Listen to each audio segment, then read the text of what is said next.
Mic test in 5 4. Okay. Ito ka nga pala. Sorry ka ba talaga? Oh.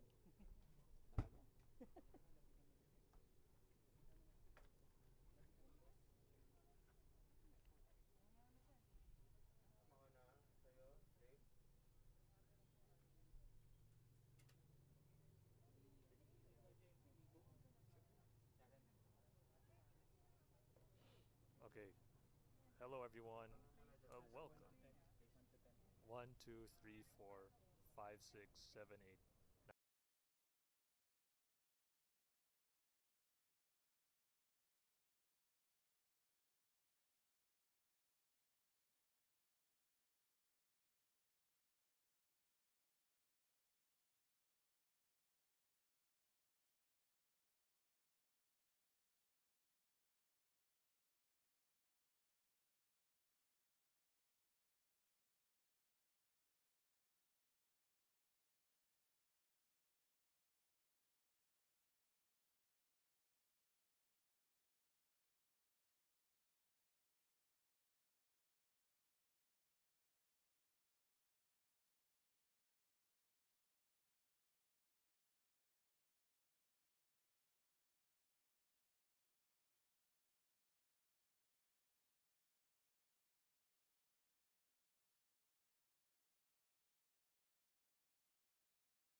Here he goes for the fifth goal of the match.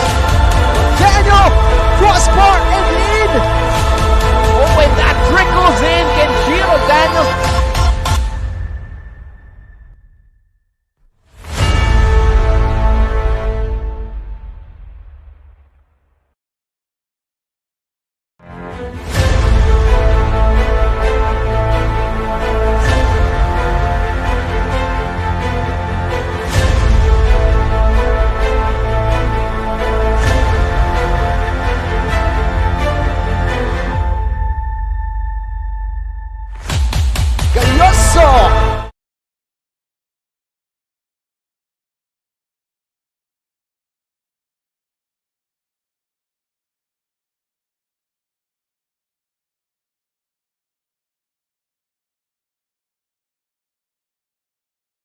It is a blessed and windy afternoon here in the PFF National Training Center as we begin the 2022 Copa Paulino Alcantara between Kaya FC-Iloilo versus Maharlika Manila FC.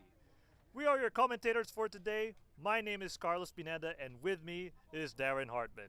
Darren, it feels great to be back, isn't it? Yeah, it's great to be back for the first games this year. We've managed to start the Copa nice and early. Teams have had opportunities to prepare, and of course, what other teams we want to see in our first game than the actual reigning champions, Kaya FC, fresh off their AFC Champions League stint. Yep, indeed. And for those of you watching, just a brief history about this competition.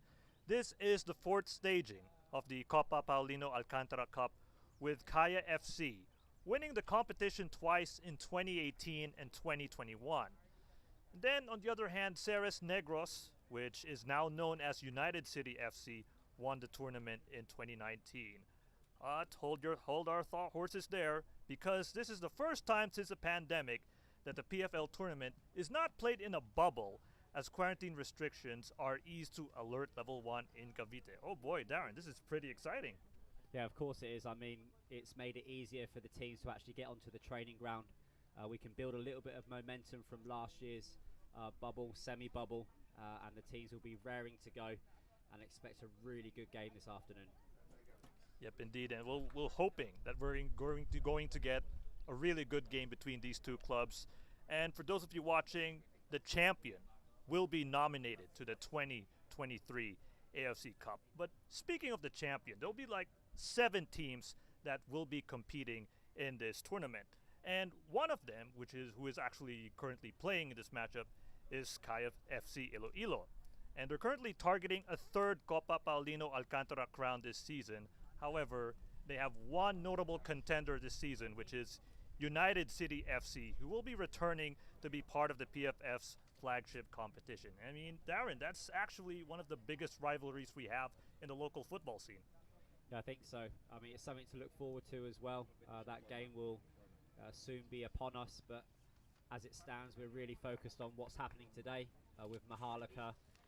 Putting out a side they weren't able to field last year, and the same as United City. So it's nice to see a little bit of stability coming back into the game as we, touchwood, are slowly edging out of this pandemic situation that we found ourselves in, which really affected Philippine football, but it didn't stop us, and we're here today. Yep, football never stops, especially with the Copa Paulino Alcantara back.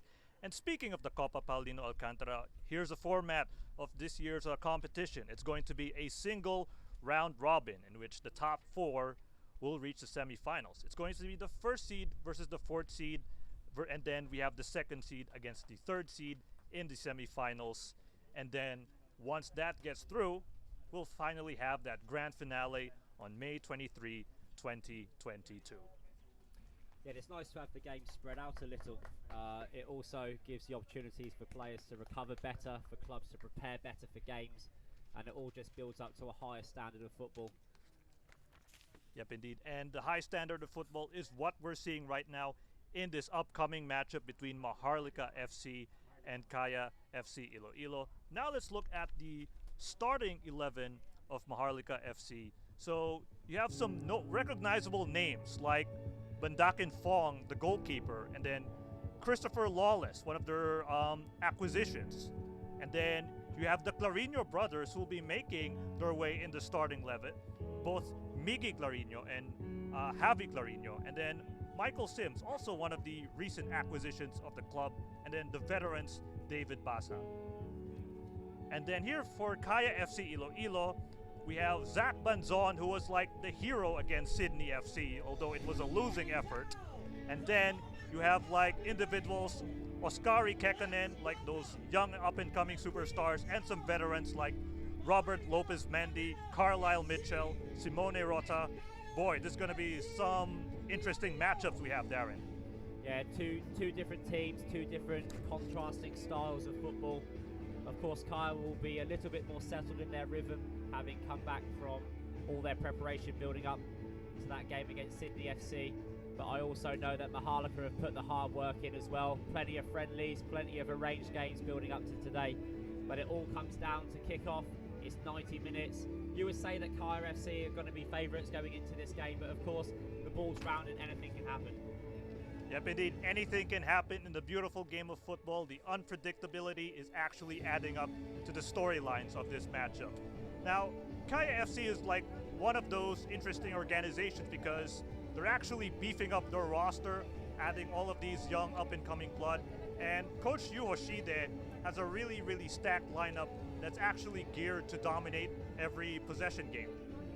Yeah, I think it's good when you see a club and a program with as much history in Philippine football as Kaya FC really starting putting together, you know, plans not just for this season but also future seasons. And of course Maharlika, a people's club that are put together with a slightly different structure, but their aim is to bring top quality football and give opportunities to other players from all sorts of levels, all different walks of life as well. And it's going to be a really nice, interesting mix of 22 players out on the field. All right, so now let's go into dissect the players to watch. And for the side of Kaya FC, there's one player who I want to highlight, which is none other than Oskari Kekkonen. I mean, he's such a talented midfielder in the deep areas. Yeah, well, he's had 2 outings for the under-22s and under-23s respectively, and of course spent a season with the Ascal's development team doing exactly what he needed to do, which was develop and take notice of a big club. And Kaya have come in and given him a huge opportunity off a stint with the full senior Ascal's, where he actually got 1 or 2 caps as well. So a huge potential talent for the future. Born 99, I believe, and he's got a lot of football ahead of him. Moving on to the other side for Maharlika Manila, one player who I really want to highlight is actually David Basa. Like, he has that experience as a defender. I mean, he's been part of Maharlika for since the beginning, and that's going to be a huge asset, especially since Maharlika is a club that's trying to make their way in this tournament. Yeah, and David Basa, I've played alongside him as well. He's a good coach, does a lot for youth football. And of course his experience is going to be really needed today. They're going to have to keep it really tight across the back, and I think he will be the right man to really lead the team and just try to guide the depth of where they place their defensive lines would be very, very important. And as we begin the kickoff, it's actually Kaya FC with possession as they immediately go to the right flank, although it instantly goes out of bounds. And straight away there you can just see the intent of Kaya, just pumping the ball forwards and just trying to create a high line of pressure and keep Maharlika really pinned in. Yeah, and because one interesting note about Maharlika is that this is a club last season that's struggling to actually generate opportunities. I mean, they are a very defensive-minded team, but they're hoping that this year they could try to make a breakthrough in terms of improving their offense. Yeah, I think they just have to be patient. I mean, it is a step up, especially when you're playing against Kaya in your first game. But there's plenty of experience out there, and as long as they're sensible with their ball rotation, just like that, just what Maharlika are doing, and don't turn the ball over unnecessarily. Here comes the high line.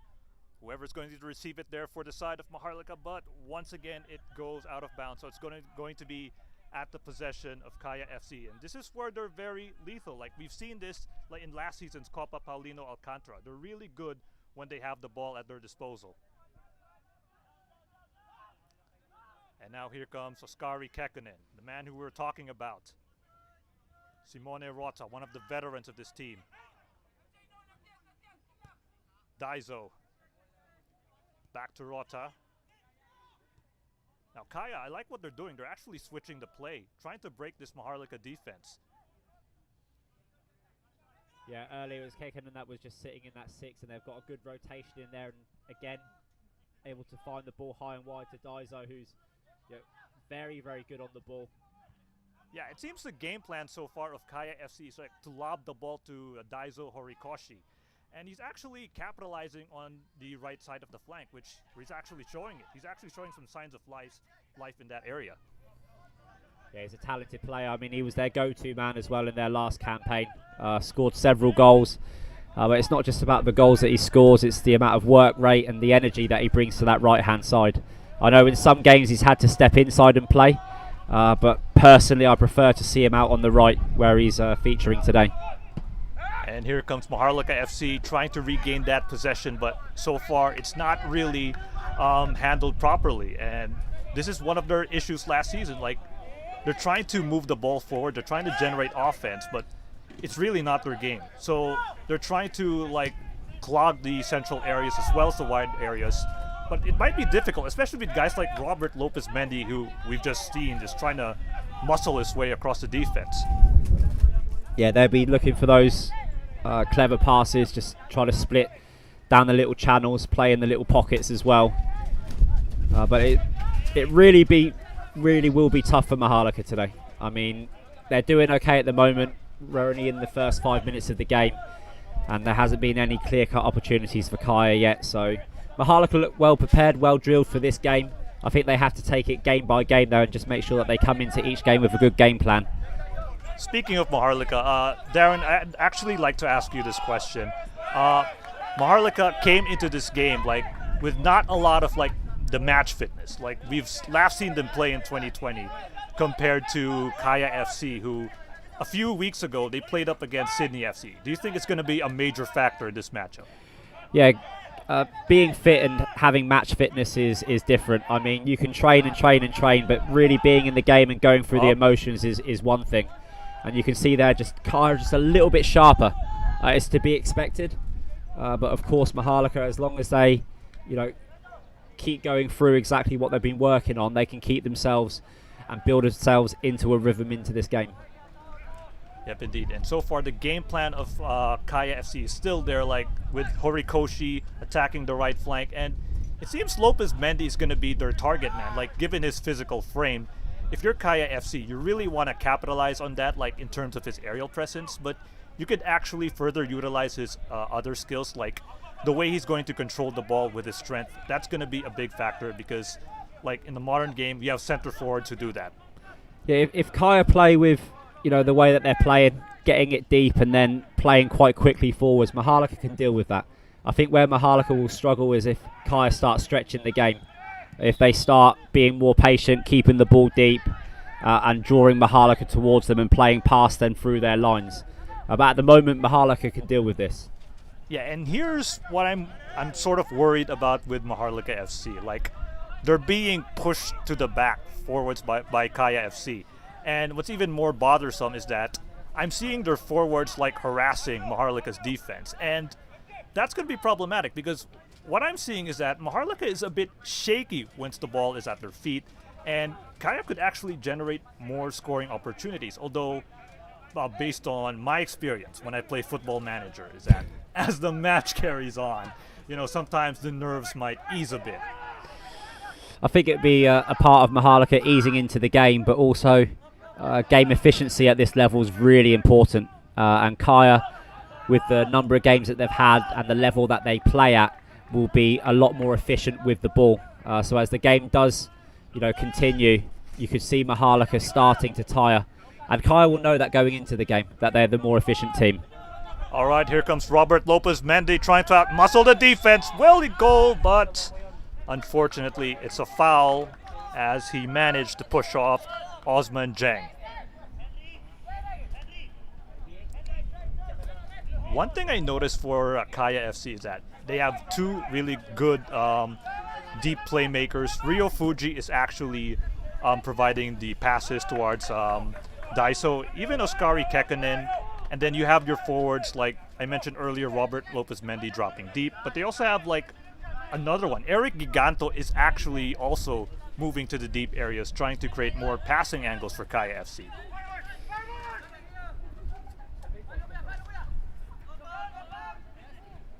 There's a tussle with the ball. Maharlika once again struggling to keep the ball, but they've managed to regain their composure.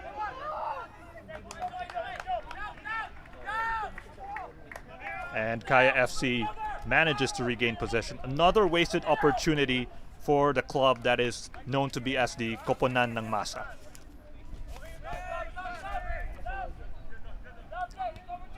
Some of the most notable players that we can discuss, Darren, is that the ADT players that Kaya FC acquired. Okay. But before we talk about that, hold that thought. Here comes Daiso Horikoshi on the right flank. And the referee blows his whistle. It is a goal kick. So moving back, Darren. So we discussed Askari Kekkonen, one of those from the ADT program. He's one of those deep-lying playmakers that's very well lauded. But there are other two players like Harvey Gayoso, who is not in the starting 11, but he's currently in the bench. But he also adds that added fluidity for Kaya FC. And then you also have Sandro Reyes, who is actually a pretty dynamic forward midfielder. Yeah, all very talented players. Harvey Gayoso is still just nursing a slight tweak in his hamstring. I mean, his game is really built around pace, so I think the Kaya staff and manager are just making sure that he's fully recovered before he steps out back onto the pitch. Then, of course, Sandro Reyes, who's been doing very well at national team level and impressed during his time at ADT. All add to the longevity of this Kaya squad and will really keep them pushing forwards, not just this season, but in future seasons as well. They also signed Mardiano from ADT as well, another acquisition who can play at the back. So it's going to be a very interesting 2 or 3 seasons for Kaya if they can keep building on the foundation that they've built over the last couple of years during the pandemic. Yep, and you did mention Mardiano, and when you talk about Mardiano, he actually adds that tactical options for Coach Yu Hoshide. Like with him, and then if Gayoso gets healthy, I can see Kaya utilize a back 3 with Diano as like a third option for a center back, and then you have Harvey Gayoso as a wing back. That's a really good way to generate defense, because you have 3 options on the back line, and then you have Gayoso, who could be added boost both offensively and defensively. That speaks a lot about this Kaya FC. Well, the one player you haven't mentioned, who's just waiting to see, where he fits into this Kaya squad, and it's more not about quality, because he's a quality player. That's Jesse Curran, who's is a Kaya player. Obviously played in the Champions League against Sydney FC, and will feature in this Copa as well. He's rested today, while a few things are finalised, but a fantastic football player and a huge asset to have at this level of football. Yep, indeed. And here comes the high press there. And so far, Kaya FC, they're really pushing Maharlika to the limits. And you did mention Jesse Curran. Against Sydney FC, he was actually, he showed his veteran presence. Amid that losing effort, that he was able to calmly control the ball at his feet. Because Kaya FC, it can be argued, they lack the match fitness against Sydney FC. But with Jesse Curran, with that veteran leadership he brings, that's something that's going to benefit, especially for the young players that Kaya FC attained. Moving on, we also have Maharlika FC. They signed the Clarino brothers. Okay, you got Miggy from UCFC. You have OJ from Kaya, so he might have some insights about his former club. And then you have Gino Clarino from Stallion and Global. And Anton Del Rosario, he did mention this in a live broadcast. He went against these 3 players, and they have the qualities to be part of his club. Yeah, they do. I mean, they've signed some really good players, some young players as well. They've been active throughout, the pandemic, making sure that players, keep in touch. That's a great combination play there from Kaya. Yep, indeed, and it's actually being broken down there by Maharlika, but Kaya FC manages to keep their composure within their ranks. And once again, Maharlika trying to show that riggedness in their defense, which they have been trying to build upon since last season. And speaking of Maharlika, there's also another player that we can mention, like MJ Libre. He's back for more. He admits he wants more. He wants to show more this season, especially for Maharlika.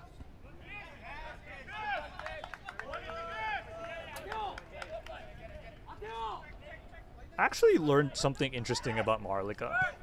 When Anton Del Rosario was being interviewed, what are your expectations for this club? He knows, he thinks that he doesn't really set a big expectation. We're not here to win a championship or get a trophy. We're just here to show everyone that we belong. I mean, Darren, in your experience, is it really good to make sure that your expectations are kept in check? Well, I mean, I'm from Southampton, and Southampton are a team that just belongs in the Premier League. I can't even remember the last time that we won anything. So yeah, I mean, football it's not just about winning championships. I think, especially when it comes to developing Philippine football, I think it is about growth and sustainability. And Maharlika coming back after a lot of people were, looking at them and, posing questions while they weren't in the last Copa campaign, just shows that they're here to stay. And I think that Anton Del Rosario, a former teammate of mine and a friend, I think he's done a fantastic job, him and his team, to put this team out. And it's a competitive team. Yeah, it may not be able to compete with, the capacity that the clubs that Kaya have, but most certainly they will have their championship games.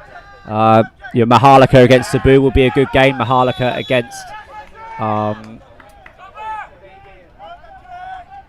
against other teams like Menjola will be a good game as well.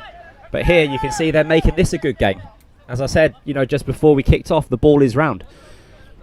Yep, indeed. And even if Maharlika doesn't have like the match fitness level that Kaya has, they're still managing to go toe-to-toe so far. I mean, they're showing a good defensive work. As there you go, that's the first attempt there for Maharlika, but of course the aerial prowess of their goalkeeper Zach Banzon showing its due dividends there.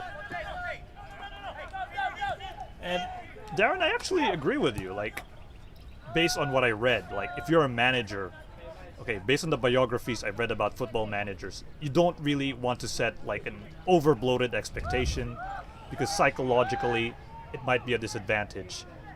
As here comes Kai FC trying to attack on the left flank from Lopez Mendy. But a header there from Maharlika denies it. And now once again they're going to try to penetrate the left flank. I mean, before they were attacking the right flank. Now they're switching things to the left area. Oh, that's a nice back heel there. But so far, it still hasn't yet found that opening. I mean, both teams have yet to find a key shot in target in this matchup. Yeah, I think if Kai were just a little bit more patient in their rotation and just kept the ball here with Simone, with Mitchell, just what they're doing, and just try to draw Maharlika forwards, even if just rolling the ball back to your goalkeeper, because Maharlika have got all 11 players behind the ball at times. And, I mean, it's limiting. And it's about their limiting space, and Kaya now just need to be very, very patient.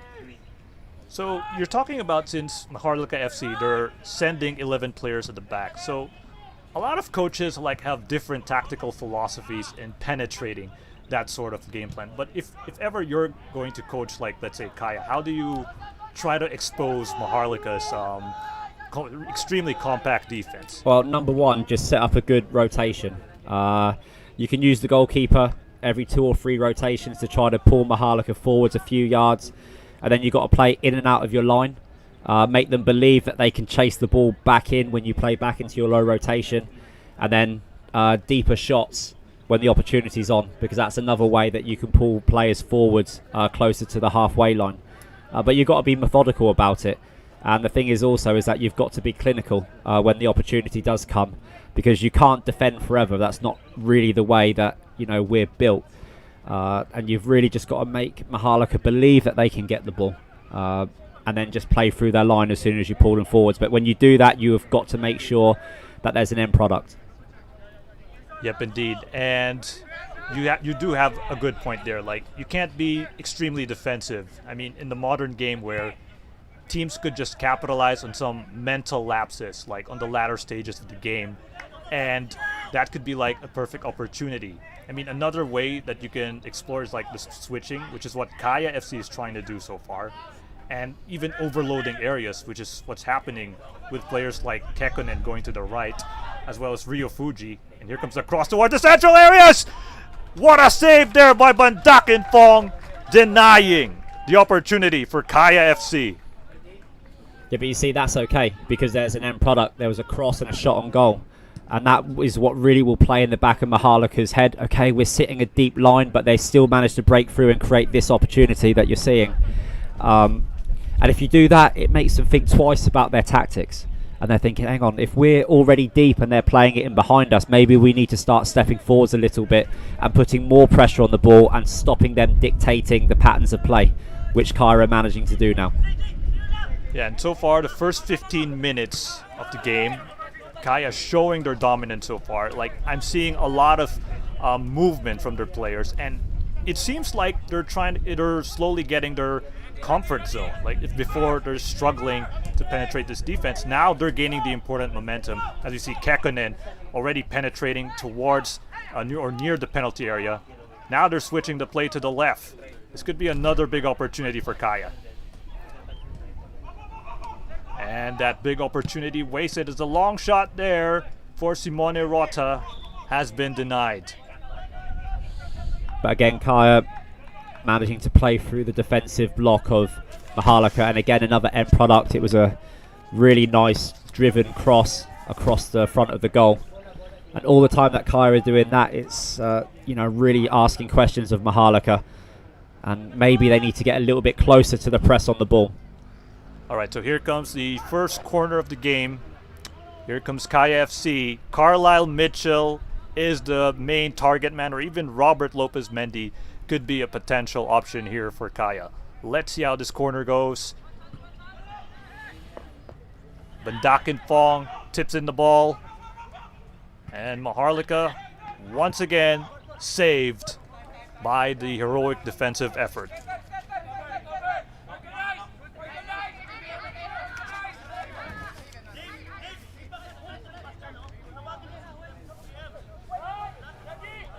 And so far, Kaya FC with possession, so much fluidity. I have to commend this club. I mean, this fluidity creates a lot of matchup nightmares for Maharlika FC. That's what I'm seeing, like, in the first 15 to 20 minutes of this match. Like, it causes a huge confusion on the Maharlika defense.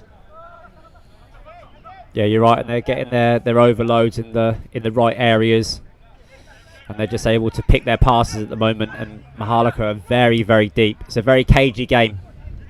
Yep, indeed. Now here comes Robert Lopez Mendy on the right flank. There's the switch that we're talking about. Fuji already in the advanced areas, and then Kekkonen moving forward as well. And this is what I normally see when I watch the games in Europe. Like, if you're going up against a very compact team, like, you try to mess with their heads. Like, move a certain player, overload the flank. This doesn't work. Switch to the other flank, and then at some points, the opposing defense, they're gonna get themselves exposed because some of the players might be in the wrong position. Yeah, you just got to have the mindset that every time you've got the ball, there's got to be an end product, and that goes for both teams. So when Maharlika get the ball, a counter-attack, with a shot on goal, and could be their first target. That's a great ball in. Oh, yep, that definitely was a great ball in right there. I mean, if Lopez Mendy was in the right position, that would have been devastating for Maharlika FC.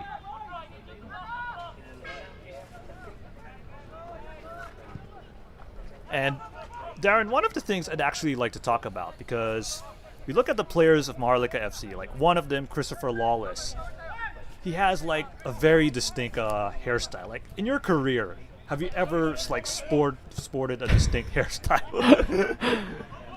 Oh, well, I actually coached Chris Lawless back in the day, I think from 12 years old up to about 16. And I must admit, I think there was one summer that I had pink hair, so there's not really much that I can say to him. But yeah, he's a brave lad wearing that, puts a target on his head. He's a very creative player, actually. He's well built, thick set, and probably towards the twilight of his career. He's nowhere near his twilight, but his maturity in his career, defensive right back, centre back, probably suits him. Yep, and let's see if he could defend this like attempt here from Kaya FC. Here comes Horikoshi with the cross. And so far it was denied, but Lopez Mendy once again with the attempt to move the ball in the penalty area, but it's too long and too wide for Kaya FC. They say on average it takes 5 opportunities to score a goal. So, yep. I mean, if you base it off that, Kaya are due a goal soon. Yeah, and I mean, if we have like expected goal stat line, like maybe we could assess if Kaya FC's opportunities are looking on point. Although the Bandakin Fong save earlier, that could have been like, if I'm not mistaken, that could have been a .40 or a .50 if we have some expected goals in the stat line. Oh, that's a good ball towards Robert Lopez Mendy. I mean, ever since his stint with Ceres Negros, Lopez Mendy has that innate ability to like move to the left, move to the right. He has that muscular build that allows him to like capitalize on weaker defenders, and that could be, see, because of that sort of advantage that Kaya has, like they could further dig deep and like try to expose Maharlika because of the matchup nightmares caused by that physical prowess he brings. Yeah, he's showing a lot more dynamics. He's not just being deployed in the middle as a big target 9, and it's good to see. And I mean, with Kekkonen joining Kaya's ranks, it's also pushed a few other players who typically had more defensive roles playing a little bit higher. Like our meter is now higher up the pitch, so he can be more creative. And of course, with the retirement of Massa, who will be missed by Kaya after, I think, was it 10 seasons he did there. He spent a long time holding together Kaya's midfield, but it's good to see, you know, younger players, a lot of dynamics, and players being asked to play, you know, roles which really bring out their talent, such as Mendy up front. 10 seasons, you say? That's definitely a huge experience loss there for Kaya FC. But so far, they have some alternatives, and they're showing what they're capable of doing for this club. Another discussion that I'd like to bring up, Darren, is for Maharlika FC. They had a recent coaching change. Like, you had Roxy Dorless at the beginning in 2020, and then eventually Soliman came in 2021. But Kim Chul-soo is now the new coach for 2022. So, do you think it's going to be a big contribution, or is he going to help Maharlika in their campaign in the Copa Paulino? Yeah, I mean, a lot changes in 2 years in football. 2 years is a long time, and Maharlika now building up an attack on the left-hand side. Sims with the cross is a great ball in. Oh man, that could have been a big opportunity for Maharlika. I mean, Michael Sims had so much space on the left flank, but here comes Maharlika once again. It's Mudong on the left flank, goes for the cross towards a header, but Zach Banzon says, "No, you shall not penetrate this defensive wall."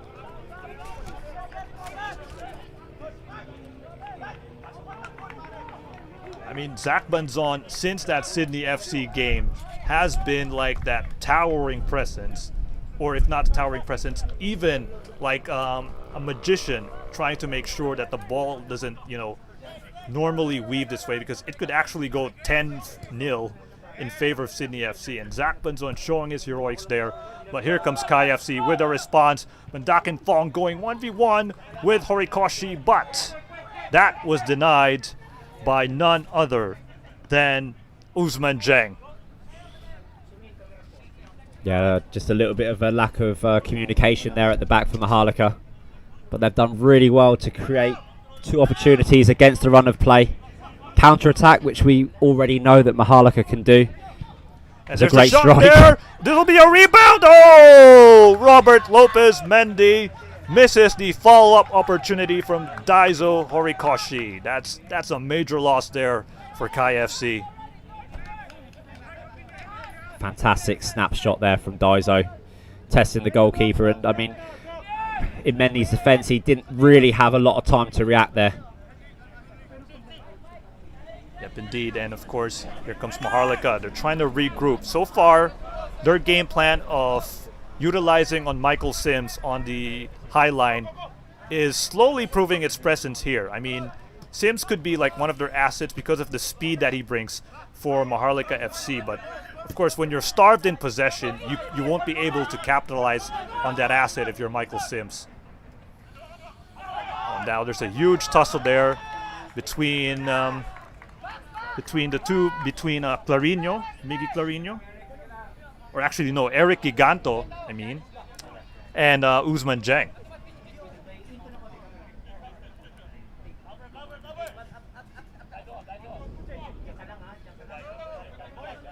One interesting fact about Maharlika FC is that they were able to partner with one of the local LGUs and even partner with like Tondo Manila FC. So it's really it's showing that Maharlika or Anton del Rosario in general likes to establish the football scene in the Philippine capital. Well, I mean, it's something which has been established amongst the people who are involved in Philippine football at the moment. For us to really move forwards, we have to work together. I mean, yes, we're in direct competition with each other. It's those 22 players out there who are in competition with each other. But everything else is really about making sure that we build good relationships and we work together and grow a bigger industry for everyone to enjoy.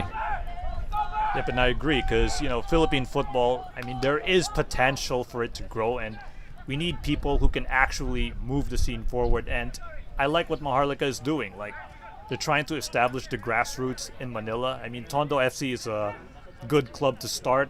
I mean, they're trying to develop football in the capital region of the country, and hoping that their efforts will pay everything forward. That's true, and I mean, when we talk about growth of the sport, I think the MLS last week had its record attendance. Something between 73 and 74,000 people watched one of the games of the MLS, and I can remember when there was only a few thousand people watching the MLS. So it's definitely possible. Growth is possible when you work together and you come together. And I mean, the Copa Paulino Alcantara is a fantastic spectacle. I mean, I really, really enjoy coming here and watching this. If I wasn't here commentating, I'll be watching the games at home or coming here and watching. Same here as Eric Giganto heads the ball towards his teammate Oskari Kekkonen. But so far, you have Usman Jeng being a pest. He's been a pest so far for Kaya FC in this entire matchup. Yeah, he's a big physical presence and role specific. He's in the middle. Big, strong centre back. And here comes the throw in here for Kaya FC. Here in the attacking third they go. Now they move the ball back to Mitchell, but apparently he wasn't able to, get the ball because the pass was a bit wayward.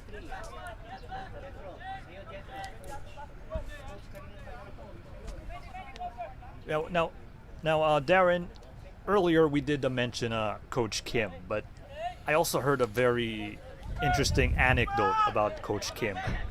Because from what I heard from Anton, he has a very battle-hungry mentality.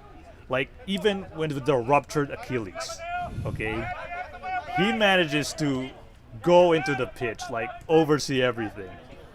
That's an impressive, leadership trait he has right there. Yeah, I mean, he knows his football in and out. He's been involved with, I believe he was at NU, coaching at NU in their high school program, and he's more than a head coach. He's also, good in terms of planning phases of the season, programming, making sure that the right players are doing the right things to get to their peak performance. So yeah, he definitely ticks all the boxes when it comes to being a head coach at this level. And well, if you think about it, we're 30 minutes into this game and it's still 0-0. So they may not have the possession, but they're doing something right to stay in this game. Yeah, but that's actually a good start for Maharlika FC. If there's one thing we could learn about football is that it's not really about the possession that matters. It's how you play with the possession game. And even if you have 30 or 20% possession, as long as you're not forcing the opposition to score a lot of goals, then so far if you're Maharlika, this is actually a good start. I mean, many might expect that this could be a 5-0 massacre in favor of Kaya because of the fitness factor, but Maharlika is showing that heart of gold, and they're saying that we're not here to be pushovers, and it's showing it so far. Yeah, there's two stats you can look at when you're doing possession. Number one is just raw possession, and I would guess that the possession of Kaya is over 80%, which is high. But then you can also look at it in terms of isolating players. So a pass which doesn't isolate a player is a 0, and then a pass that isolates a player, for every player you do a +1. And I think when Maharlika counter-attack, you can see that they're, every pass is looking to isolate, because they don't have the confidence to take that high percentage stat. And when you look at Kaya, when they're rotating, a lot of their passes are zeros, and they're not playing through the lines as often as what they probably could do. I mean, but that's just two ways of looking at possession. It's the difference between being a Man City fan and a Man United fan, to be honest with you. Yeah. So if you're a Man United fan, you understand what I mean at the moment. Yes. I mean, we are not making use of penetrating and playing into areas. We're just playing sideways and backwards, basically. Yes, I agree with you. As a Manchester United fan, I 100% agree with you based on how they are playing this season in the Premier League. I mean, a key reason as to why Maharlika is actually playing well. They're two defenders. Like I mentioned Ousmane Dieng, but Modong is actually pretty underrated in this matchup. Like his ability to charge forward as a defensive player for Maharlika is actually an asset. Like you have Dieng, who's like going to go from the central areas, and then he moves to the flanks, and then you have like Mudong, who's going to be like charging towards the central areas. That just speaks a lot about the dynamic duo that they have. And here comes Eric Giganto with the opportunity. Has so much space to cross the ball. Robert Lopez Mendy goes for the aerial header, but he stumbles his attempt. And the long shot wasn't really on target there for Kaya FC. And we just saw a little bit about what I was speaking about there. When Maharlika attacked, every pass was, forwards, and it was, playing past a player. But the problem is there with Maharlika, that brings their defensive line up, and Kaya very, very quickly got back in behind them. So that's why football's interesting. I mean, it's a 0-0, but it is most certainly not a boring 0-0. It's a very tactical game, and I think you would expect that from the first game of the season. Yeah, and you do have to give credit to Coach Kim Chul-so for Maharlika for improving the tactical game plan of Maharlika FC. Their defense has been really on point, although Kaya FC is slowly looking at loopholes. Like they know that if Maharlika gets that ball further forward, they could be potentially exposed on the flanks, and that's where guys like Horikoshi and even guys like Kekkonen could capitalize on. And here comes another opportunity for Maharlika on a free kick attempt. And this is going to be the first corner for Maharlika.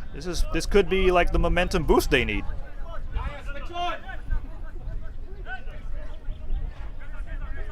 Michael Sims is going to deliver the corner. Let's see if he could find the right man. Ousmane Dieng looks like the primary target person for Maharlika. And Zach Banzon once again proving his value as the number one for Kaya.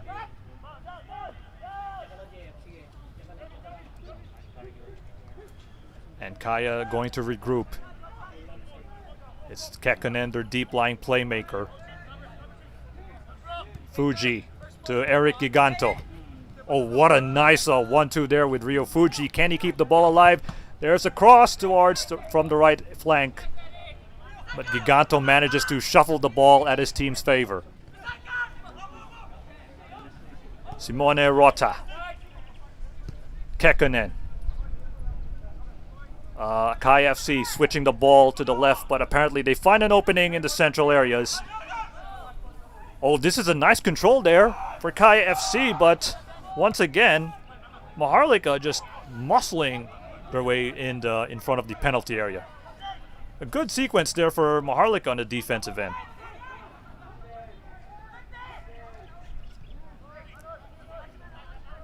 And there's a pressure there from Kaya FC. And the pressure is proving its dividends there. And you can see the number of bodies for Kaya FC. It allows them to dictate the possession even from the deep trenches of the pitch.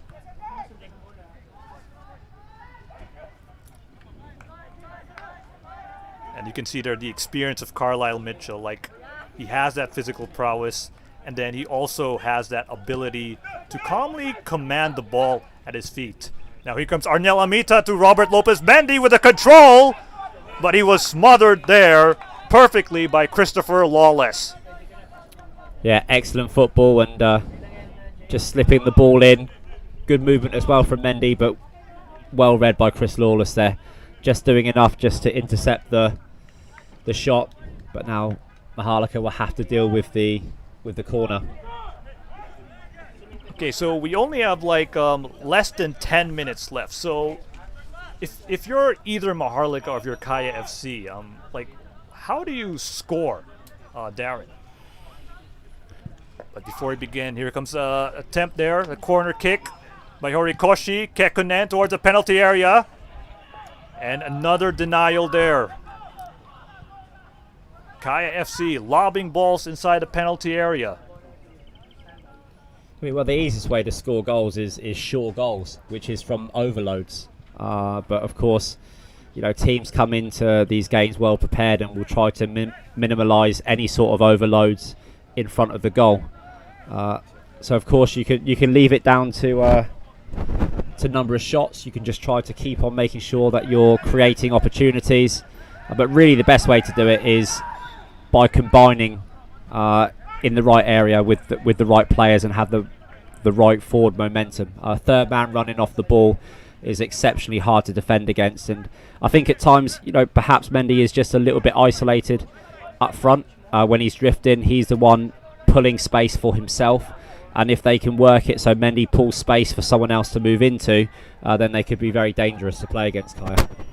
Yeah, and you did mention that Robert Lopez Mendy is a bit isolated, and it makes me wonder for Coach Yu Hoshide, why hasn't he included Mendy and even perhaps like Jovan Bedic? Because Bedic is another potential player that, with that physical prowess, could actually bode well with Robert Lopez Mendy in terms of like overloads as well as the physical prowess he brings in, like creating additional matchup situations in favor of Kaya. Yeah, well, you would say going into a game like this, on paper, Mendy scoring goals. And I mean, the first half is been tough because Maharlika have stayed compact, they've stayed deep. Perhaps they will want to change things and really try to get Armita running closer and running with Mendy and filling the space that he pulls out.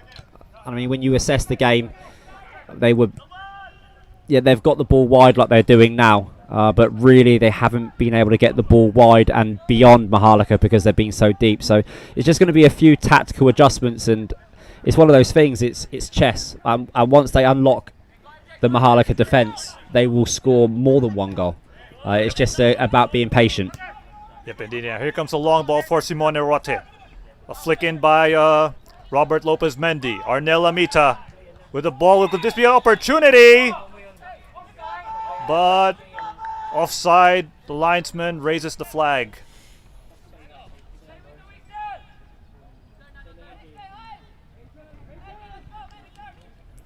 All right, so here comes the goal kick for Maharlika. Bandakin Fong leading the charge. I mean, that's like one of those lethal attempts that we mentioned earlier from Kaya FC. It's like the nth time that they've launched these long balls to the right area. If you're Coach Yoshida, like Darren, do you think you need to switch it, or do you think you'll stick to the same approach but make some tweaks about the game plan? I would just tweak a few things. As you could see there, Armita and Mendy were closer to each other and they combined. Unfortunately, the blind side run of Mendy just took him offside, but if Armita just got his head up and just checked inside, then probably would have seen that there was another option inside of him, or he could have taken the shot himself. But that time they were much closer to each other, and I think that, and I know it's like some people may say, oh, that's one pass too many, but when it is that tight, sometimes you really do have to get that perfect combination in the right area. So it'd just be about just analysing and assessing and just trying to see across that little back three of Kaya, of Maharlika, where they can expose them. Yeah, and you mentioned like those crisp passes, like those penetrating passes towards the defense. Kind of does bring back memories of Manchester City.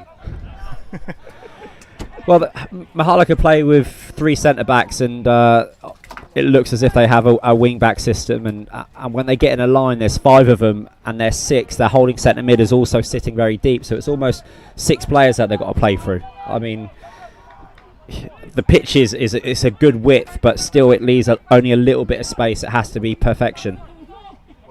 Yep, indeed. Perfection is definitely going to be like a key factor in this matchup.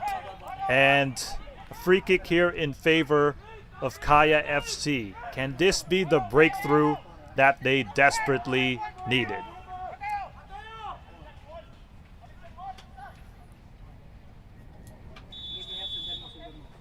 And here comes a free kick attempt for Kaya FC. Oof! It hit the post there. That could have been a glorious chance for Kaya FC. But, of course, Bandakin Fong doing everything to deploy his heroics, making sure that that ball does not go in.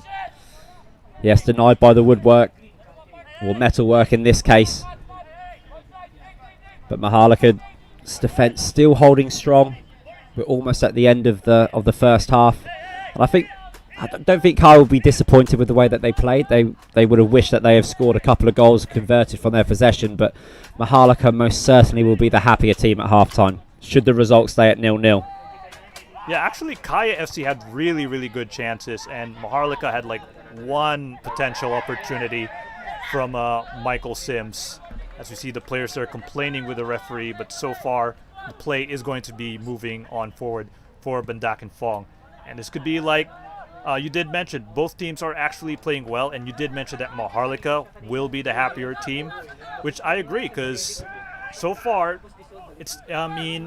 they haven't really scored a lot of goals. I mean, it's not really expected. It's signature Maharlika since PFL 2020 that they're just going to sit deep.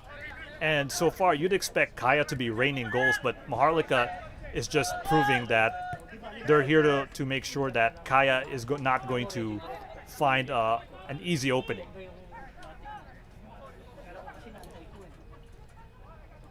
And now here's Kaya trying to build up the play from the left flank. Some 1-2s there, together with Rio Fuji. Carlisle Mitchell penetrating past to the central areas. Giganto to Robert Lopez Mendy. Will he find that opening? Horikoshi! Oh, that is wide. Daiso Horikoshi. Look at the frustrations in his face. Yeah, I think they're Mendy's first touch just letting him down. And we were talking about that perfect combination. They really had the ball moving nicely there in high rotation, and I think Daiso will be very, very disappointed that he didn't pick up the bits and pieces there and convert for Kaya's first goal. And 2 minutes of added time before halftime, and if you're Maharlika FC, those 2 minutes could be a major sigh of relief, especially if this goes 0-0 once the second half comes in. So now that we're about to approach halftime, if you're like Rashide, like what are the words of encouragement you're going to tell to your players for Kaya FC? Well, I think it would be about just keeping it the same and you know, learning from the first 30 minutes. I think in the last 10 minutes, Kaya have been really good, just like this. Oh, man. I mean, there was a potential slip there by Maharlika FC, and if that went in, that would definitely be a major blunder for Maharlika FC, because that was nearly a goal. Giganto had so much space. Robert Lopez Mendy was in the central areas. And then you have Horikoshi, like so much space from the right to the penalty area. And now it's leading to a Kaya FC corner, which is another potential problem here for Maharlika.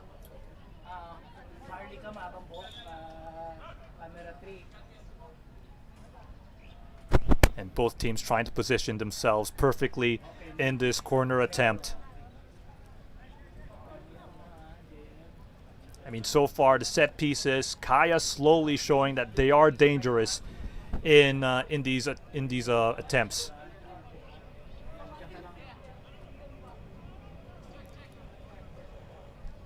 See, both teams very patient, trying to look for an opening. Horikoshi with the corner, denied by David Basa. An excellent display from Maharlika, but here comes another futile attempt from Kaya FC. Man, they're slowly pumping the ball in the box. Amita with the long ball. Lopez Mendy, remember, 2 minutes of added time. Oh, that could have been a nice 1-2 with Robert Lopez Mendy and Horikoshi. But Maharlika just inching closer and closer to making sure that Kaya FC, they do not get that momentous first goal. Oh, that could have been a nice pass there for Robert Lopez Mendy, and the referee blows his whistle. It's halftime here in the PFF National Center. 0-0. So far, both teams struggling to score that goal. Darren, what are your thoughts in the first 45 minutes of this match? Well, I think it's been, as I said, a cagey game. It's been one of those games which really Kaya will just be looking to build momentum and try to find their first goal. But credit to Maharlika where it's due. They've defended really, really well. And ladies and gentlemen, that's it for the first half of this matchup between Kaya FC and Maharlika Manila FC. We'll be back for the second half of this Copa Paulino Alcantara headline matchup.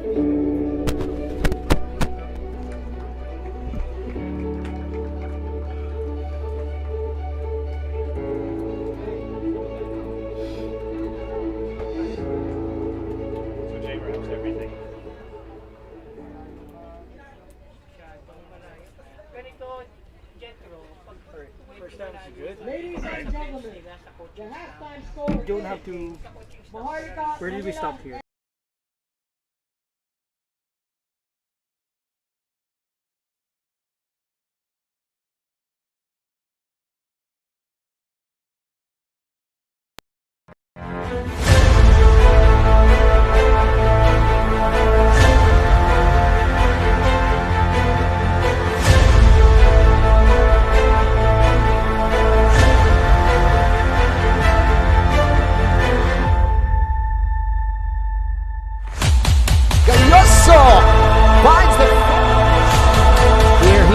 For the fifth goal of the match. Daniel, crossbar and in. Oh, and that trickles in. Kenshiro Daniel.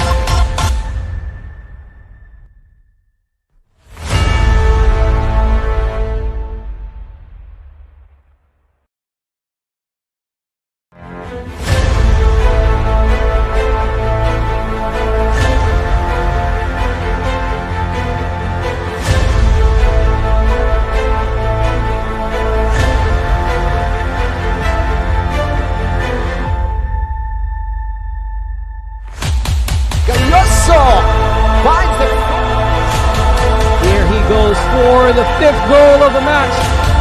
Daniel, crossbar and in. Oh, and that trickles in. Kenshiro Daniel.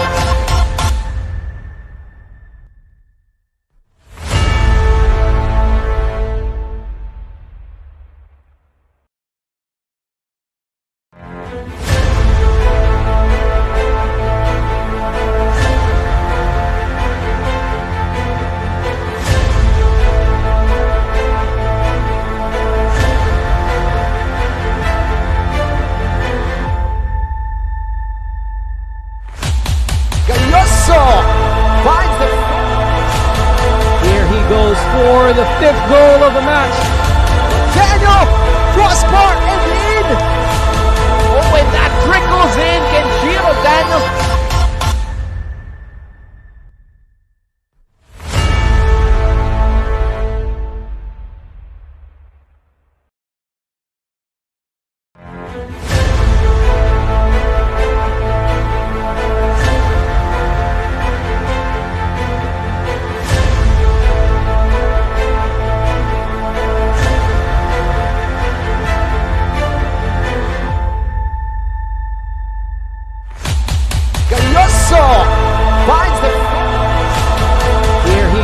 For the fifth goal of the match. Daniel, crossbar and in. Oh, and that trickles in. Kenshiro Daniel.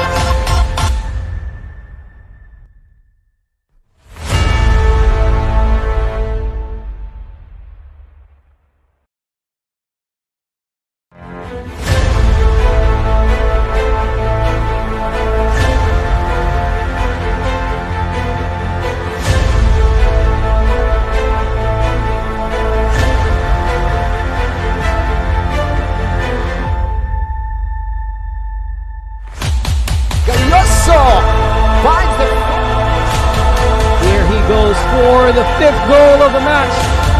Daniel, crossbar and in. Oh, when that trickles in, Kenshiro Daniels.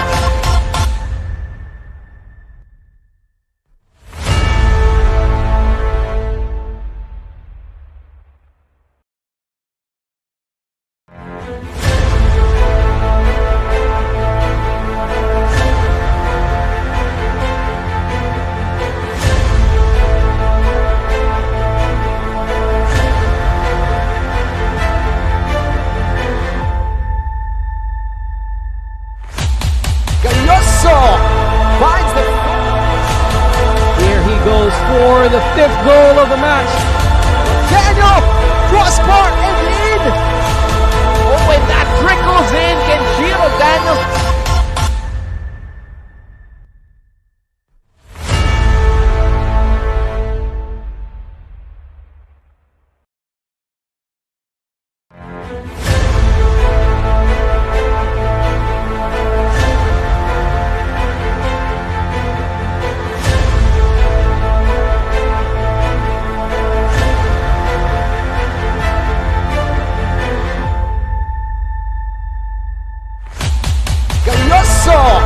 Finds the.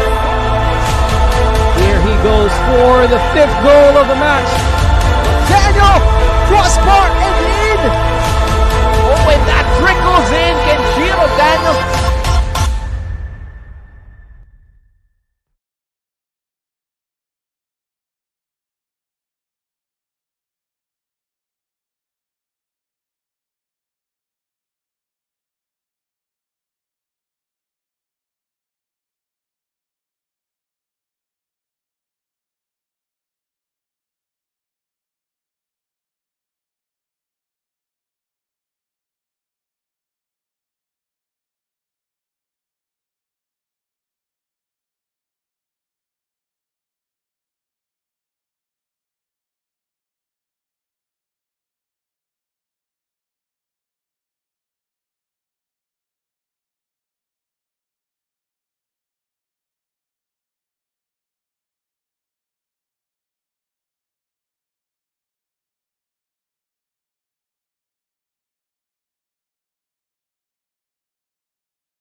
Ladies and gentlemen, we are back here in the Copa Paulino Alcantara 2022 opener between Maharlika FC versus Kaya Iloilo FC. Now let's look at the halftime statistics. So Kaya FC, they have like 67% possession compared to Maharlika at 23. Kaya also has 9 shots compared to Maharlika's 2. That's not a big surprise. Shots on goal, on the other hand, is a bit close. It's actually 3 in favor of Kaya compared to Maharlika's 2. Corner attempts, 4 for Kaya, whereas Maharlika only had that 1 lone corner attempt. So, Darren, what are your thoughts about these statistics? Well, I think in terms of the stats, Kaya would have been happy to have created those chances. I mean, if you finish the game with more than 20 shots on goal, that's normally a good stat to have at this sort of level of football. And really it's going to be about conversion rate. And the first thing about conversion rate is obviously hitting the target, but hitting the target is not just about shooting, it's about how you're building up and the sorts of opportunities that you're creating. But of course, with this man coming onto the pitch, you can assume that conversion rate will be slightly in the favour now of Kaya.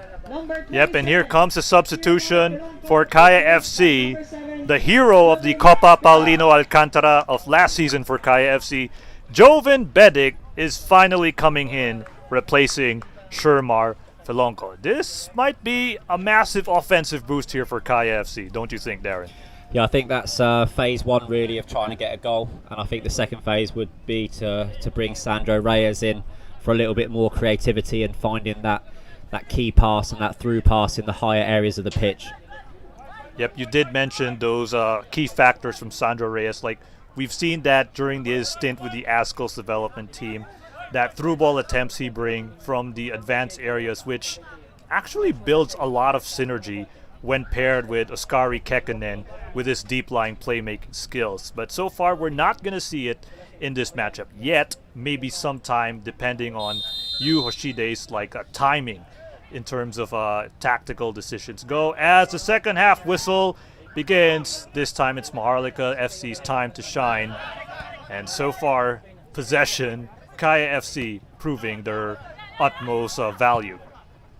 Oh, here comes Robert Lopez Mendy attacking the left flank, but the ball, as mentioned in a football movie, the ball definitely travels faster than the player. And as you can see right there, Lopez Mendy wasn't able to catch the ball. Yeah, it's a difficult pass to get onto though. I mean, normally you're looking to fade those passes in, just put a little bit of backwards rotation on the ball, just try to get it a hold up, especially when it starts, cooling down on an artificial pitch. You get a little bit of moisture on there and the ball can fly off the surface. Yep, indeed. And we talked a lot about Kaya FC since the first half. I mean, they've had a pretty good first half in terms of possession. And as you can see, they're trying to connect the dots. But let's switch to Maharlika FC. What do you think they did really good in the first half? Well, I think what they did well is they were patient. And I've said it a few times now, this is going to be a game of patience. And they were, compact. But when they needed to go forwards, they were able to stretch the game enough to create a couple of opportunities. And I think a team like Maharlika, they really build their game on only having a few opportunities when they play against a tough opposition like Kaya. Oh, that's a nice trick there by Robert Lopez Mendy. Can he actually go for the goal? But Bandaken Fong says no, it's denied. And there's the first goal of the Copa Paulino Alcantara. Kaya FC finally draws first blood.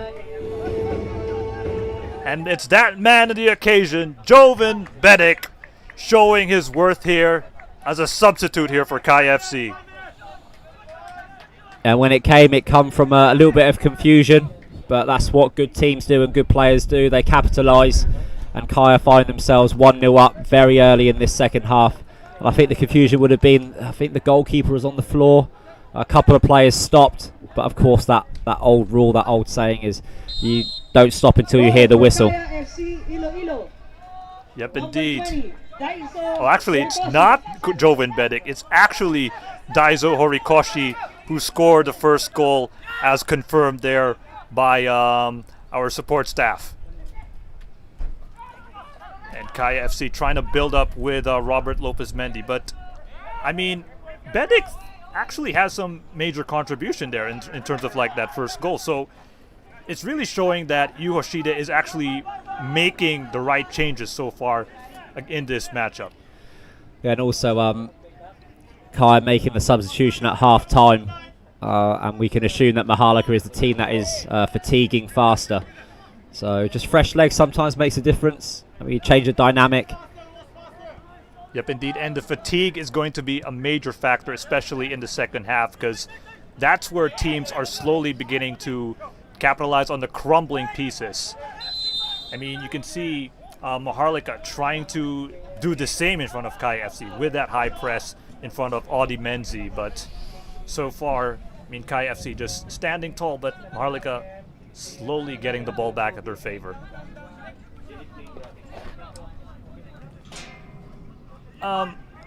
We did mention some of the players from Maharlika FC. Their defensive back line of Zheng and Mudong has been exceptional. But was there another player that really stood out for you, Darren, for the side of Maharlika? Well, I think it's been the work rate, really, collectively. They've kept their shape, but there's a lot of players in the middle of the park who are running doggies backwards and forwards. And I think Sims is someone who's in there, very vocal as well, making sure that the midfield line is staying close to the defensive line. So I think it's just a combination, really, of people working together. It's been they look like a team. Yep, indeed. And right now you're down 1-0 if you're Maharlika FC. So if you're the players or if you're the coach himself, like, what's the kind of mentality you need to bring now that you're down in front of this Kai FC squad?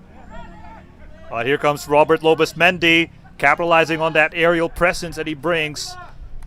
But so far, the control has been wayward for Kai FC. And they regained possession. So going back, what are the things that... goodness, I forgot what I asked you earlier, Darren, because of the action. Okay, you're down 1-0. So how do you bounce back if you're Maharlika? Well, I think consolidate first. Don't change anything for the next 5-10 minutes. The focus should be on making sure that they defend areas properly. And I probably wouldn't be doing what Maharlika are doing, which is a high press. Because if you press high, you can see, well, they've got away with it there. But if you stretch the game, Kai can really play with a much better flow. And they may be able to get in behind and maybe able to counter-attack themselves. And I think pace-wise out wide, Kaya will be a threat.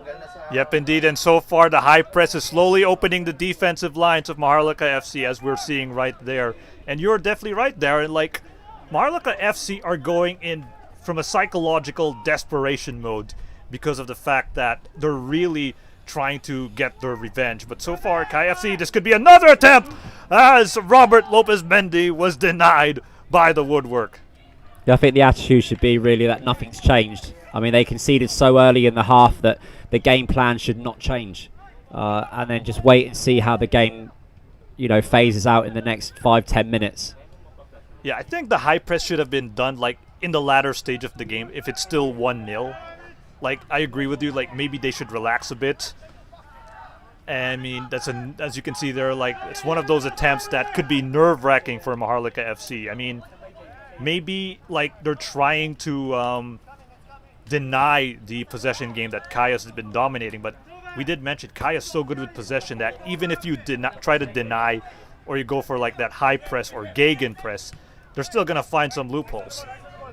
And it's one of those things...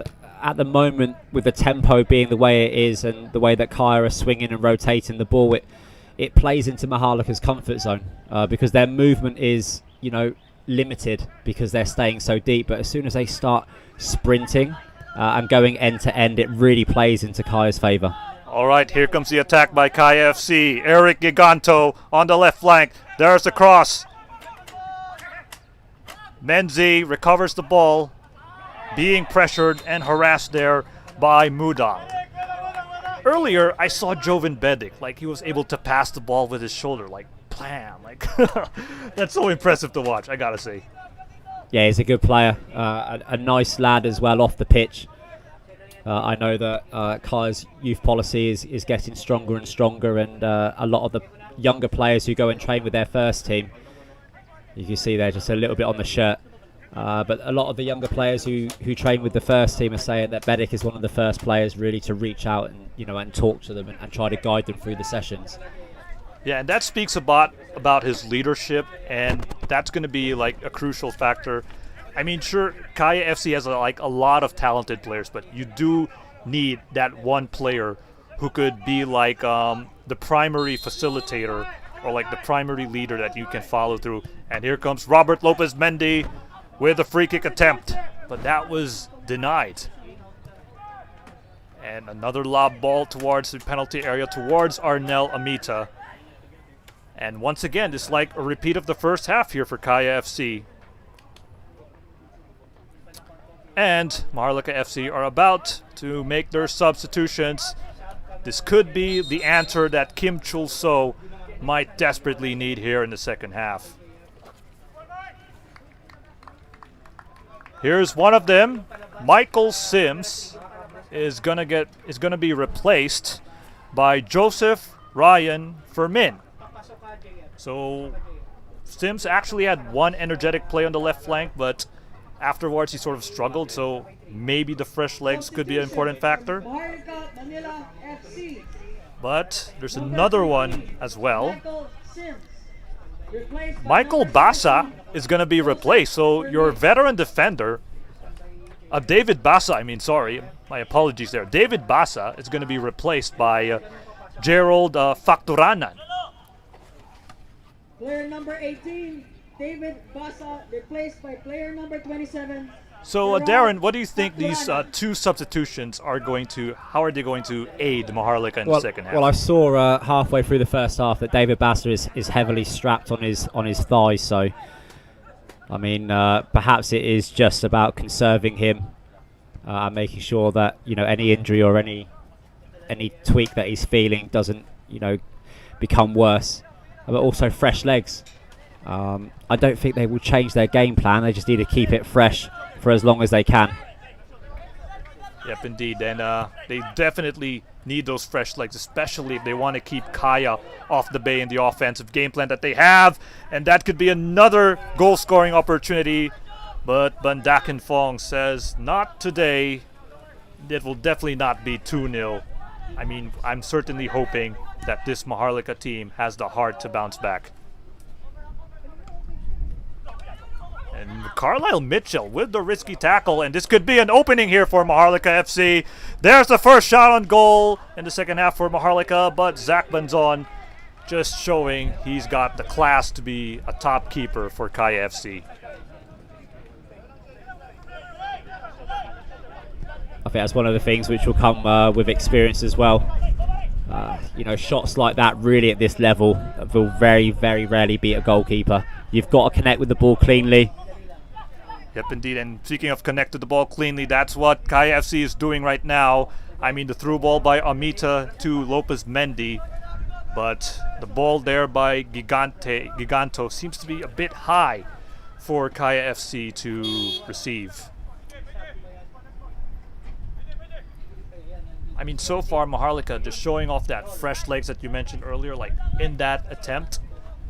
I mean, that's a sort of rejuvenation that they desperately need in this matchup. But perhaps they need more, because so far it seems to be like they're still struggling to have a command in this game. It's Kekkonen. Calm and composed as always. Amita. Look at that display of sharpness from Kekkonen. So fun to watch. I mean, left and right, he can just pull the strings like a puppeteer. And he's doing it even in the central areas towards his partner in crime, Ryo Fuji.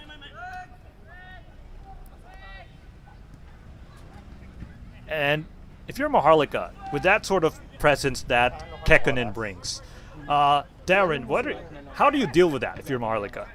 I think you just got to keep him working in a deeper area. Normally you would say that you're trying to turn the six back into his defenders, but I think if Maharlika start chasing the ball in the middle of the park, they're going to tire and get exposed, and they'd be playing past the press. So I think at the moment, just limit what he can do.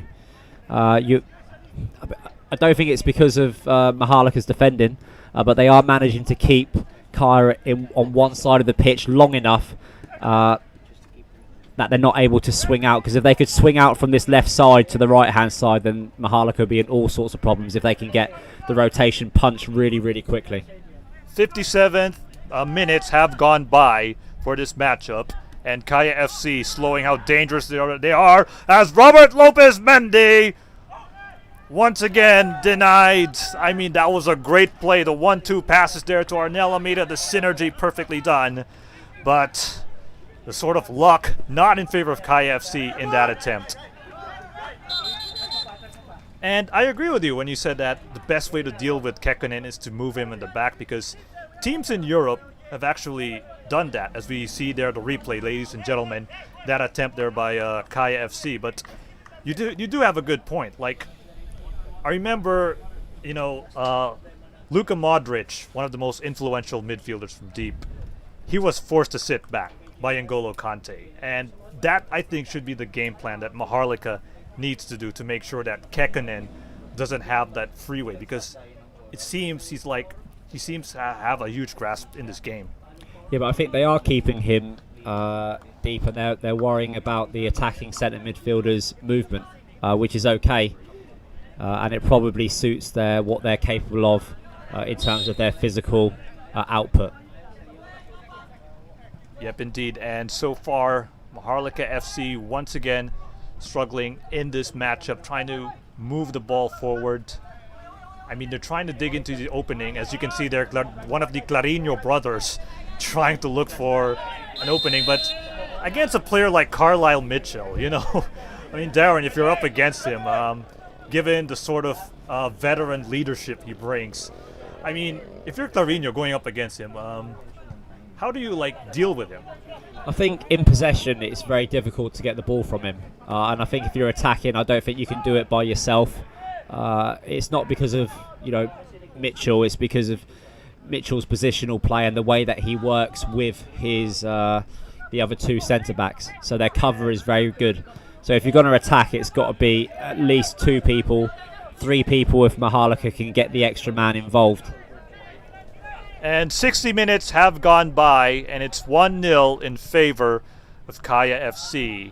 And for those of you who just came in, it's a absolute masterclass from Kaya FC in terms of possession. And here's one of them here from the right flank. They try to move the ball inside the penalty area, but this very, very rigid and perhaps inspired or maybe desperate defensive stance here from Maharlika is saying otherwise. But perhaps I'm talking too soon, because the movement of Kaya FC is just completely flawless in this match. Yeah, that time they managed to do it. They managed to punch it into the left-hand side and get it out to the right-hand side nice and quick. And if they keep pulling Maharlika left and right, they will find little areas that they can play through. And there's a tussle there between Maharlika and Kaya FC. Speaking of a tussle, Darren, do you think being physical is a good way to deal with Kaya FC? I think being tactical. I mean, Kaya are a well put together team, and I think you have to go into the game well prepared tactically. I don't think you can chase every pass. You've just got to make sure that you have a system and you stick to your system, and everyone is disciplined within that system. Yeah, and that could be an important factor, especially in the second half. Like, if Maharlika FC tries to avoid the tactical aspect of the game, which is very important in the modern game. Like, tactics are extremely important because they could potentially change the game. Although player relationship as well also needs to be considered. Do you agree, Darren? Yeah, I think it just becomes a fact that when you reach a certain level of the game, everyone can play. And then really it's down to the coaching staff to put together good tactical plans to try to break through other teams' tactical plans, just like this. Look at that tactical play, but it was denied there. Arnel Almeida once again creating opportunities inside, and a long shot for Kaya FC. My goodness, that is definitely frustrating for Jovan Bedic. He was influential in the first goal, and he could have actually made his mark in the second attempt here. As you can see the replay, there's the attempt by Bedic, just high off the woodwork.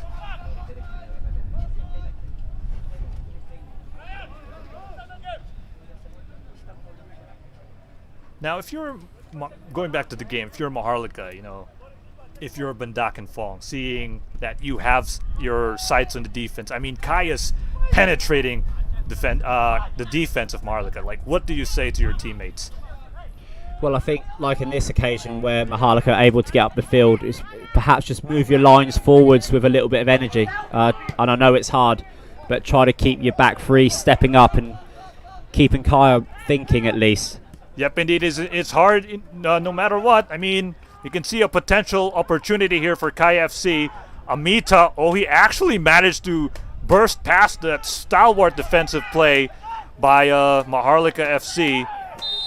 And there's a foul by Kekkonen. That's actually a very smart foul there, just to make sure that this counterattack, which is Maharlika's biggest asset, has been denied.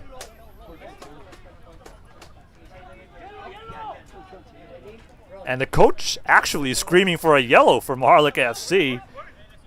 I mean, you can't blame him. But so far, that defensive work there, I mean, even though it's a nasty foul, but yeah, it's a smart strategy for Kaya. It's one of those things. It's a bigger player going into the tackle, and there was always going to be only one person that hit the deck in that scenario. I don't think it's a yellow card though, but Maharlika able to regroup a little bit, and looks like they just pumped the ball forwards. Here comes a long ball for Chris Lawless.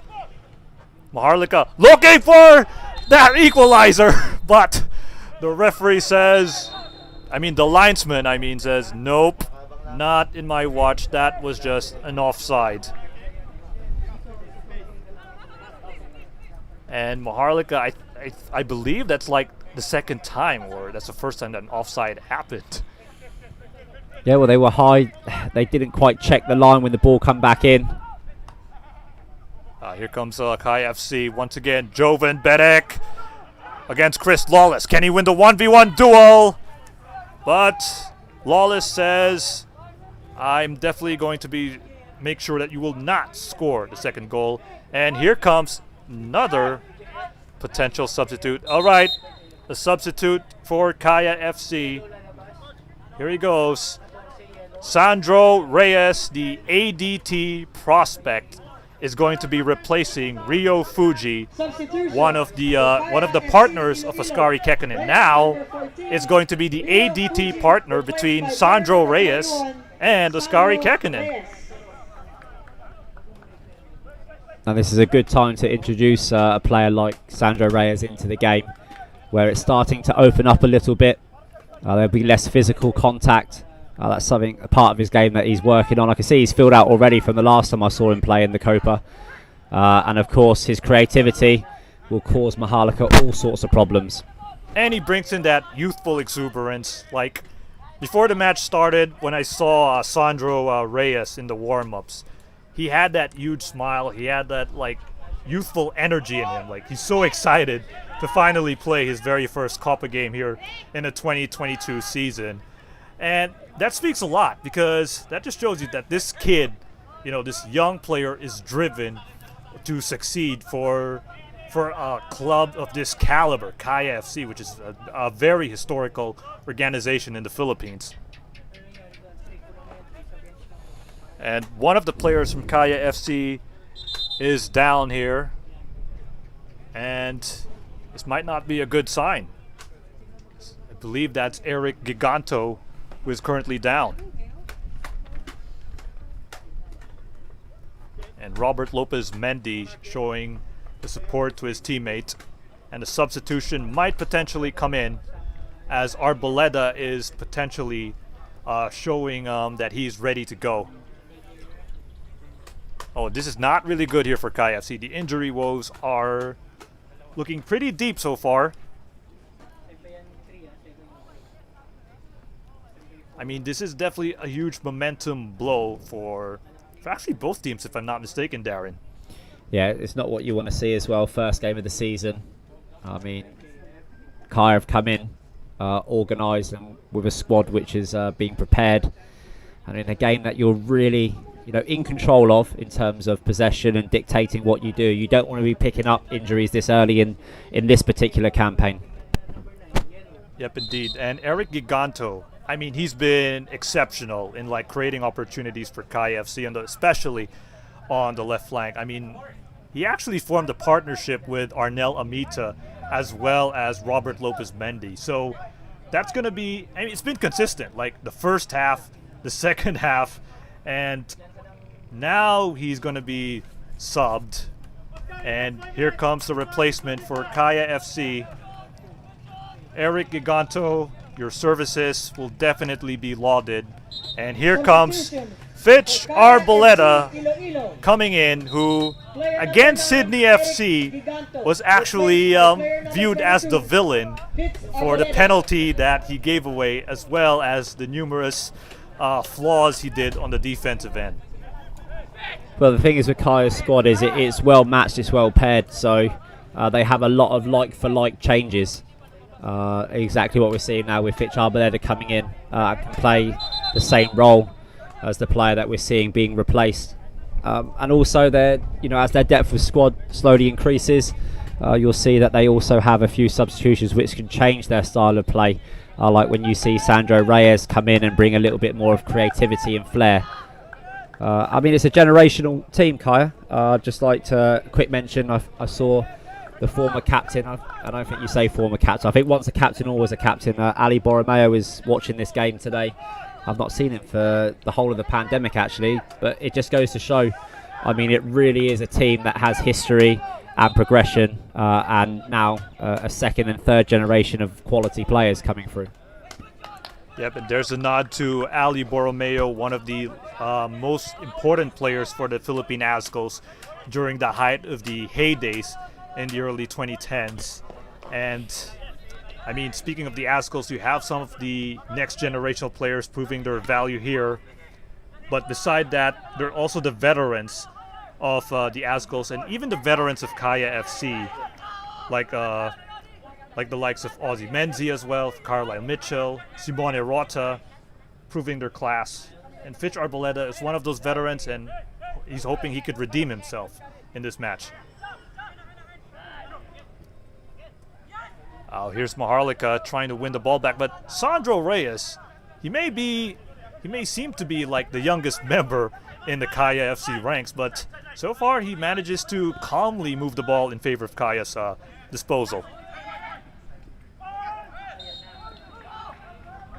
And there's a threat level that we're talking about since the first half.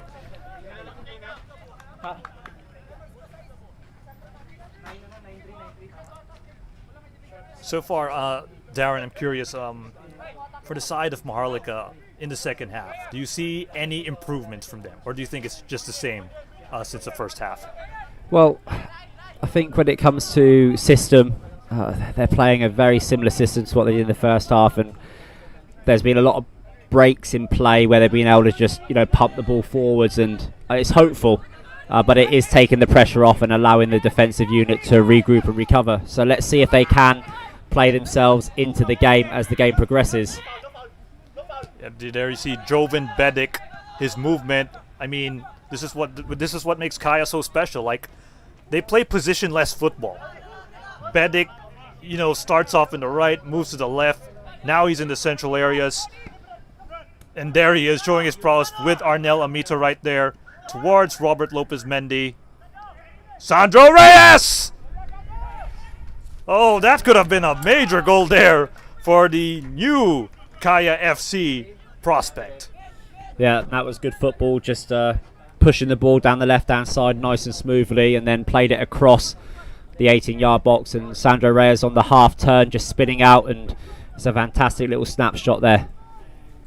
Yep, indeed. And man, that was a really powerful shot by Sandro Reyes. I mean, even though he's faced up against a bunch of veterans in front of him, or guys who are even stockier than him, he manages to show that he's not intimidated. And that's a quality that I love from Sandro Reyes. Here comes Kaya FC in the corner. Will this lead for the second goal? But Dakin Fong fumbles the ball. And it's going to be a goal kick in favor of Maharlika FC. Yeah, that ball just had a little bit too much on it, just went out of play and come back into play. And Bandakin Fong actually, and there's the corner attempt that that was shown earlier. I mean, Sandro Reyes, I mean, he was able to get that shot on target, and then was able to find the right man. I mean, Simone Rota, well, he may not be the best option, but as long as you keep the ball inside the dangerous area, you're doing a good job.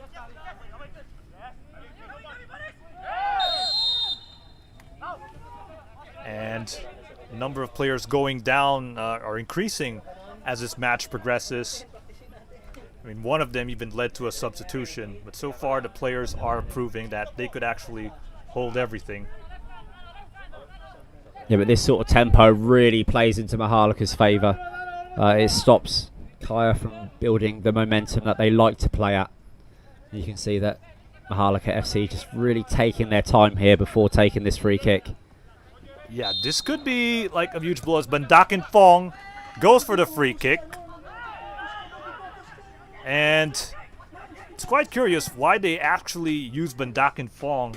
I mean, it could be a risky option to send your goalkeeper to be like a primary option for a free kick, because I mean, it could lead to potential counter for KFC. Do you think that's the case, Darren? I think it's more about slowing down the play. I mean, if the keeper just casually walks up to the ball, it really does take the tempo out of the game and gives the defenders time to rest. But here's a nice counter-attack. Oh, definitely. That could have been another good ball by Sandro Reyes. That's his specialty in the Ascos development team. Those through balls, those killer passes. And if Robert Lopez Mendy manages to get that ball, that could have been a double GG for Maharlika FC. And the foul is called, and Kaya FC regains possession. 74 minutes have passed. So, right now, you only have a few minutes left for Maharlika FC. Darren, so what do you do here for Maharlika? You're down 1-0. Well, they can, I mean, 1-0 is 1-0, and the way that it reflects in points is you get no points and Kaya take home 3. So, if you want to change it, if you want to risk perhaps conceding a second goal, you know, in favour of trying to pick up an extra point, then you could do. As long as the mentality of the players is good, and it would have to be a collective effort if they wanted to try to chase and work hard to get something out of this game. Yep, indeed. And, of course, it's going to be a potential desperate moment for Maharlika to get that goal. And here comes Kaya FC once again with those 1-2s. Ozzy Mendy, he's going inside the penalty area. There's the opening for Sandro Reyes. Fumbles the ball, tries to shoot it. But so far, the defense has been phenomenal. And another attempt there for Kaya FC. The woodwork is just denying Audi Menzi.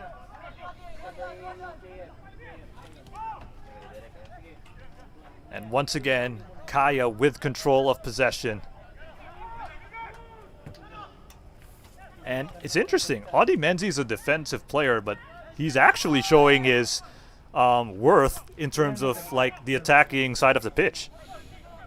Yeah, they've been able to commit men forwards in this game. I'm sure the Kaya players are enjoying their possession and their ball movement.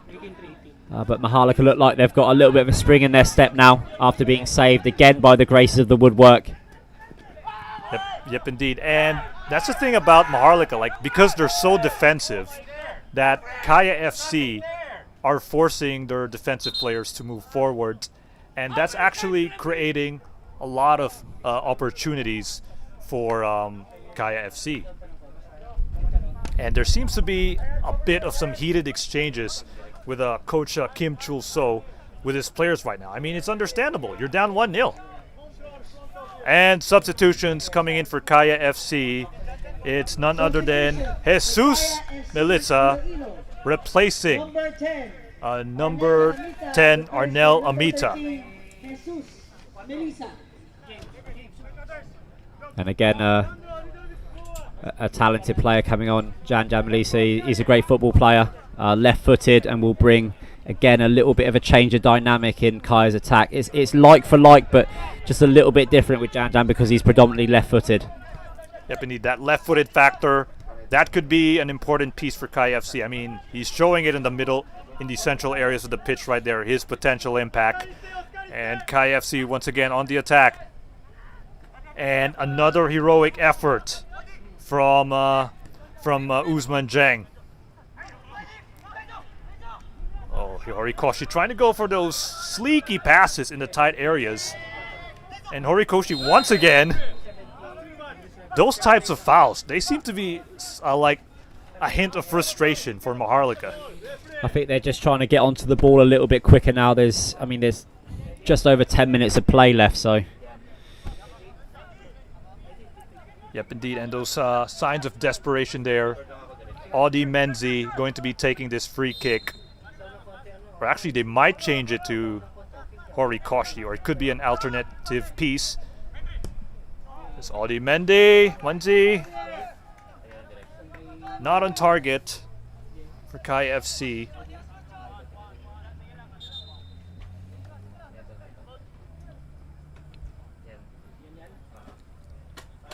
I mean, so far it does. Okay, here's a replay once again, and just look at Horikoshi's control with the ball. It's really commendable. Like, he's not phased when someone's behind him, just trying to outmuscle him.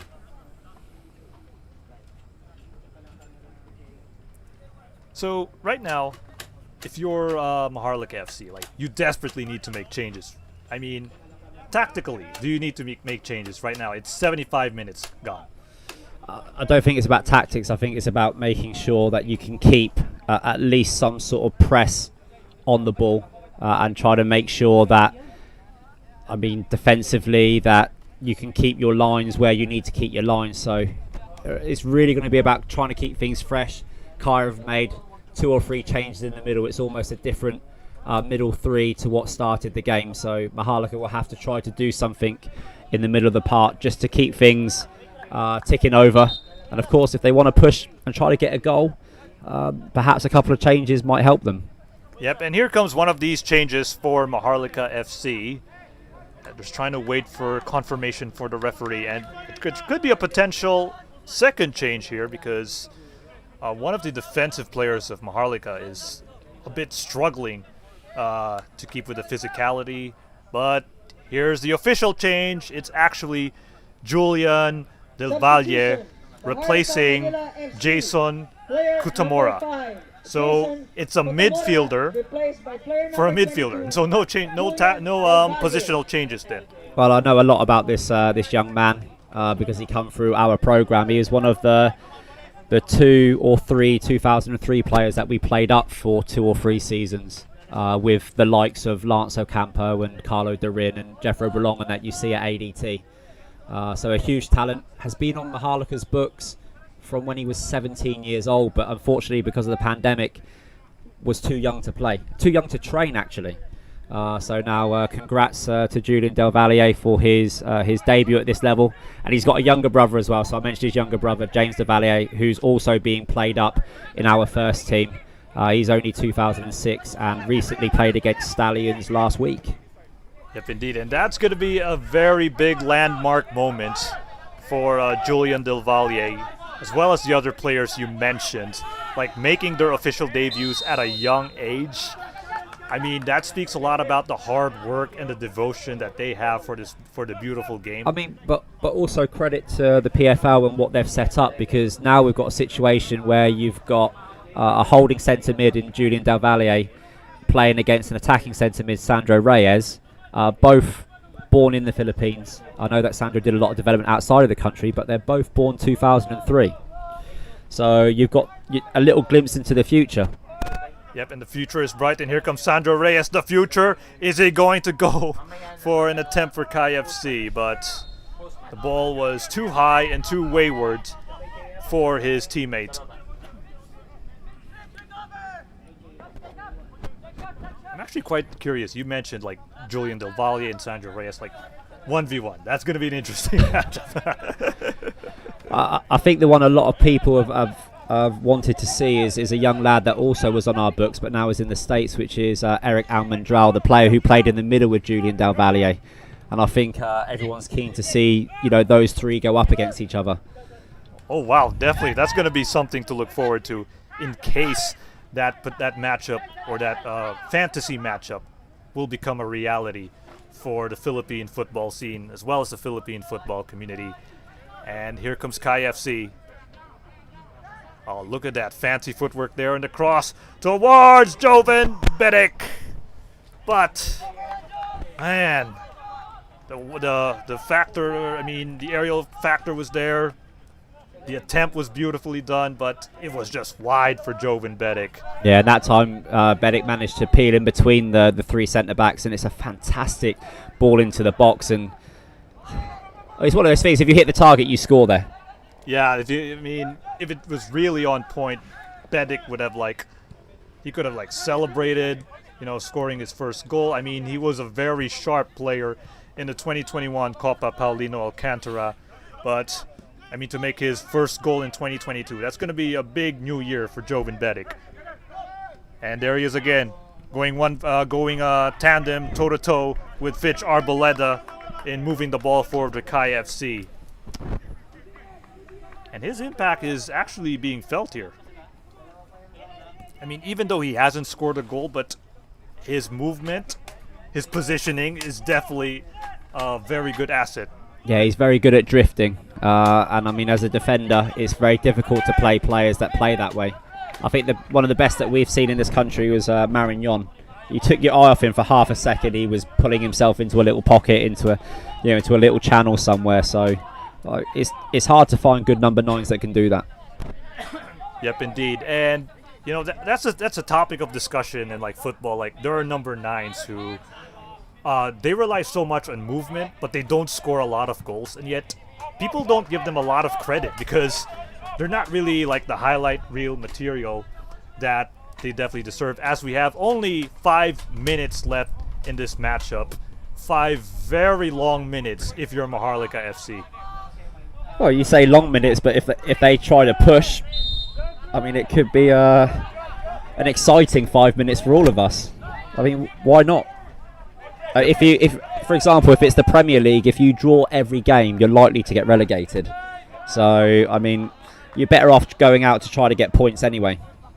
Yep, and Maharlika FC are looking for a miracle, but Kaya FC are looking to deny it. There's a cross towards the central area.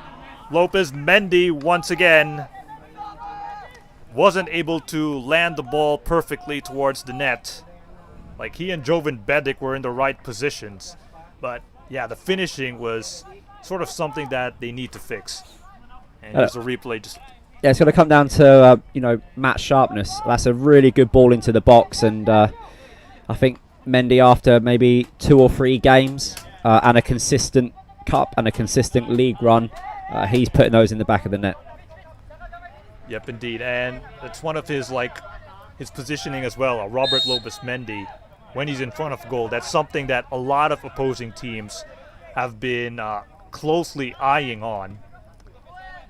I must admit, I look over to Paul every time Kaya miss an opportunity, but can't criticise because they're getting into the right areas. And I think we would be, worried as Kaya would be worried if they didn't have players in those areas when the balls were coming into the box. So really, it's just about match sharpness. They're most certainly in control of this game. Yep, indeed. Match sharpness is going to be crucial, especially in the succeeding weeks. We saw what happened against Sydney FC. The lack of match fitness definitely affected Kaya FC. Oskari Kekkonen in that game didn't really look like himself. Yeah, I mean, us speaking to the Kaya players, though, they were saying that they're going up against a team that's, mid-season. So, yeah, everyone's match ready, and opposed to here where our season is just starting. Yep, indeed, and they're looking pretty sharp, Kaya FC. I mean, they're still pressing the opposition, even though it's at the latter stage of the game. And here comes another substitution for Maharlika FC. We have Beaton coming in, and then you have Yohiko out. And then there's another change. We have another Clarino brother coming in, and he is actually replacing MJ Libre. Yeah, substitutions being made just to, number 1, break down the play again, slow it down a little bit, but number 2, to just try to keep a little bit more pressure on the ball. Here comes Milica, just schooling the defense there, going to left from left to the right. Oh, Fitch Arboleda drifting towards the central areas. Kaya is still pushing the tempo. They're not relaxing, which you have to do. It's still 1-0. It's still looking scary. I mean, there's two sorts of football fans out there. People who will be tuned in watching our coverage, and then people who will just wait till tomorrow morning and flick through Facebook to see the scoreline. I mean, it's one of those games where if Maharlika go in at 1-0 and the game finishes 1-0, people will ask questions about, okay, what is Maharlika's status? Because they know the quality that Kaya have. So for Maharlika, they're playing for a lot. And I think also in terms of building momentum in their campaign, mentally, 1-0 is a great place to start. I've got to stop saying that now because if Kaya score, they're going to blame me. Okay, let's see. All right. I mean, for Maharlika fans, hopefully Kaya does not go 2-0. Or for Maharlika fans, 1-1 would have been better if they could go for that position. But so far, it might be looking like a 2-0 attempt, given how Kaya FC are not pulling the brakes. They're still pressing the gas button here. And there's another potential tussle between Milica and another player from Maharlika. I mean, that just shows you that Maharlika are just doing everything to get that equalizer. We only have a minute left here in this entire match. And there seems to be a sort of delay as one of the players from Maharlika is currently down.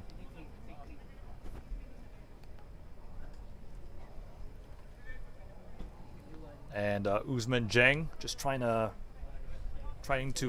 keep himself amped up. He's currently down as of the moment. The play is currently stopped. And I believe he's actually grunting, so this could be bad for Maharlika.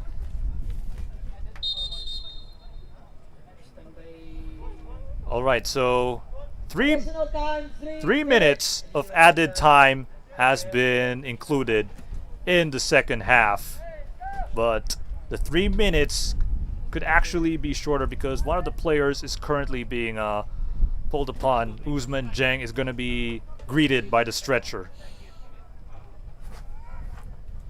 I have to say, Darren, he played exceptional in the first half. Yeah, he had a fantastic first half and was also leading in transition. And you know, when Maharlika did have an opportunity to get their lines forwards, he was the first one to push the lines high. And I hope it's nothing too serious. He looks as if he's a key factor in Maharlika's campaign this season. Yeah, I mean, the partnership he has with Gislain Mudang has been really on point for Maharlika FC. And I mean, if you have a dynamic duo in the defensive unit, that's been very, very solidified. And right now, you're seeing one of them being pulled into a stretcher. That could be a potential blow if it's a very serious situation for Maharlika, especially if they want to keep their hopes alive in this CPA tournament. Yeah, and of course, I mean, 3 minutes went up on the board, but it always comes down to the referee's discretion, and I'm sure that there will be more time added because of this injury. And I hope it is just precaution that the stretchers are out. Yep, indeed, and so far, this is not looking good for Maharlika, and they're hoping that a miracle might happen in the succeeding weeks. And a substitution, I believe Maharlika might not have some more substitutions left. I mean, they were constantly bringing players left and right throughout the match, so there is no substitution. Maharlika has to play with one man down. And when you're down to 10 men in like a few minutes left, that's definitely going to limit your chances to get the equalizer if you're Maharlika.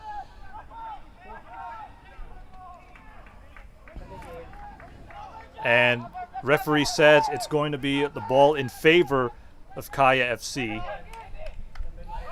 And you can see, you can see with the tempo that the goalkeeper's getting the ball, that they're just trying to drown out the clock now. Yep, indeed. That's a very smart play. You have to drown the clock. And correction there, ladies and gentlemen. It's actually a Maharlika with the ball at their possession. So drowning out the clock is really important, just to make sure that this equalizer is not going to happen for Maharlika. I don't think Kaya's going to pull off the brakes. Like, they're not going to let Maharlika get some momentum in terms of possession. They're really going to keep on the pedal. Like, they're down to 10 men, might as well capitalize on it and slow the pace down. And you can see that's the pace right there. Lawless being double teamed there by Robert Lopez Mendy. And then one of the players from Maharlika, which I believe is, well, actually not Sandro, but Jesus Milica. I mean, yeah, fits. Actually, no, it was actually Daizo Horikoshi was there with the pressing game with Robert Lopez Mendy. And Kaya FC, they could just hold the ball, but no, they're actually going for risky long passes in this game.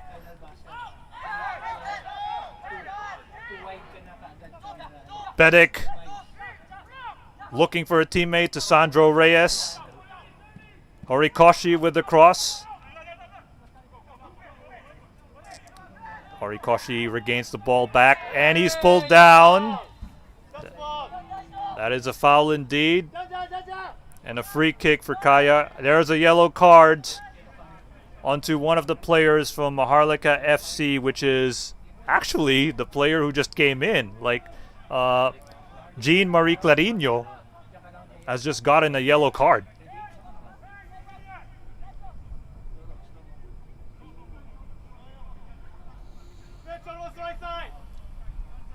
And things are slowly not looking good for Maharlika. I mean, this is a good way to stall the time with this free kick attempt.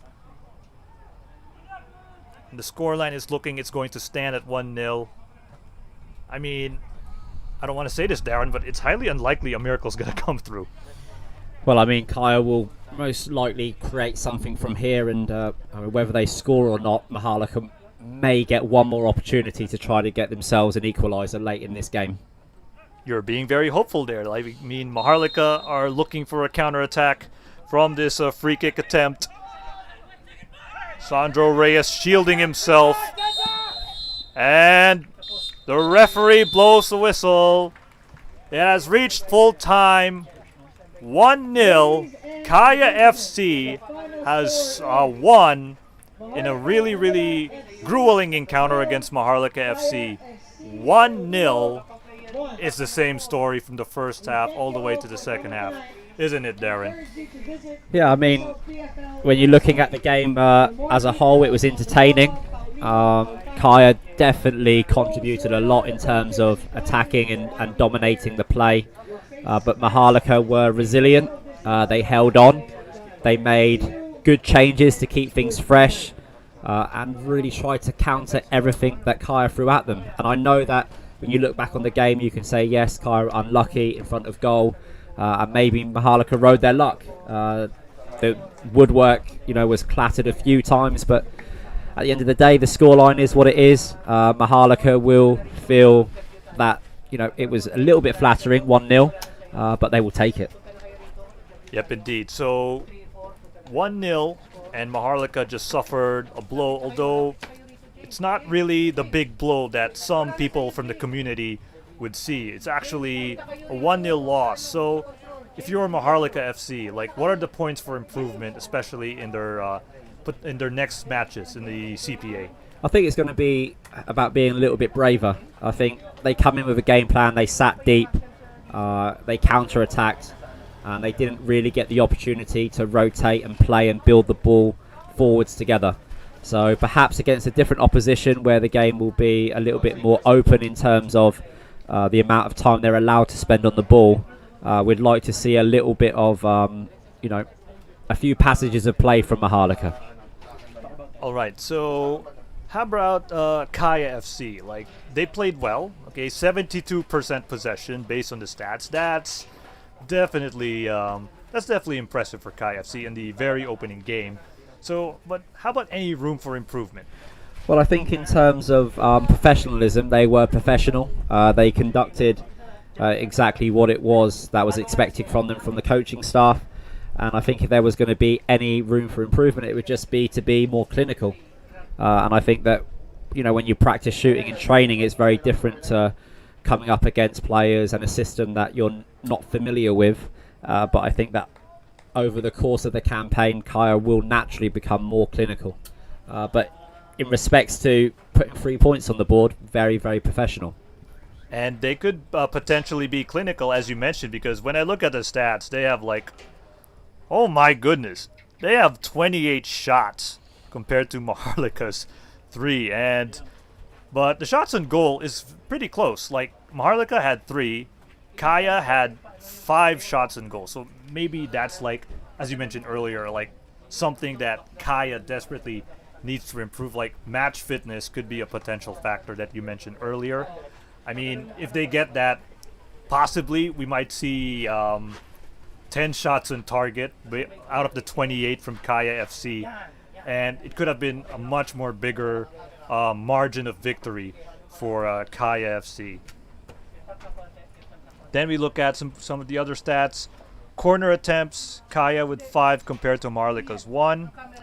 Fouls, not surprising that Maharlika had 7 compared to Kaya at 5, because of course being down 1-0 in desperate fashion and just the nerves of trying to score an equalizer has just really forced Maharlika in a bad spot. Yeah, but I mean, when you look at it as a whole for Maharlika, they come here and they've probably taken quite a lot from the game. And I mean, you can't see it off the camera at the moment, but the players who featured, I believe, perhaps less than 60 minutes, they are running doggies up and down the pitch. I mean, there is time in between games, and I think that kind of just shows the mentality of the coaching staff of Maharlika and a little bit about their intent. As we said at the start, there's going to be top 4, and then there will be a crossover. And I think in terms of goal difference, that's going to do a huge favour for Maharlika, because I think other teams that play Kaya, after Kaya has settled in their rhythm, will not be able to hold them to 1-0, considering that Kaya did create 27, 28 chances. Yep, indeed. That's a really scary stat line if you come to think about it. I mean, the woodwork did its job. I mean, that's something that Maharlika would have to definitely pray to in perhaps the next time they meet against Kaya FC. The woodwork was its primary source of salvation. Who is the one player for you that really stuck out? Well, for Kaya, I just thought that the in the middle, Kikkonen was pulling the strings, really, making things rotate nicely, and a lot of his passenger plays were coming to existence. So I thought Kikkonen did really well for Kaya. All right, so ladies and gentlemen, we'll be proceeding to the interview. I mean the interview with one of the players. But of course, just to reiterate, the full-time score is 1-0 in favor of Kaya FC. They secure 3 points in the very first game of the Copa Paulino Alcantara. Now we move on to the player interview, the post-match player interview.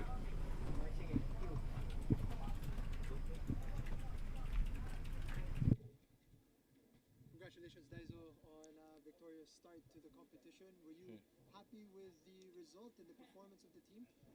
I think we could get 3 points. That's important. So we happy, but we could play well more because we have a game in the AFC Cup. So we have to focus more our performance, and especially me, I can get the goal more at the first half, and then team also we can get the goal more. Yeah, so we have to change mine. So we have a upcoming game in 2 weeks against UCFC. That is expected to be a big game. Uh-huh. What do you think the team needs to work on during the 2 weeks prior to that big game? UCFC is the strongest team in the PFL, and then 2 years ago they champion in the PFL, but we want to be the champion in the Philippines. So we have to focus the training since tomorrow, and then it's better to prepare the good communication. Thank you so much. Thank you.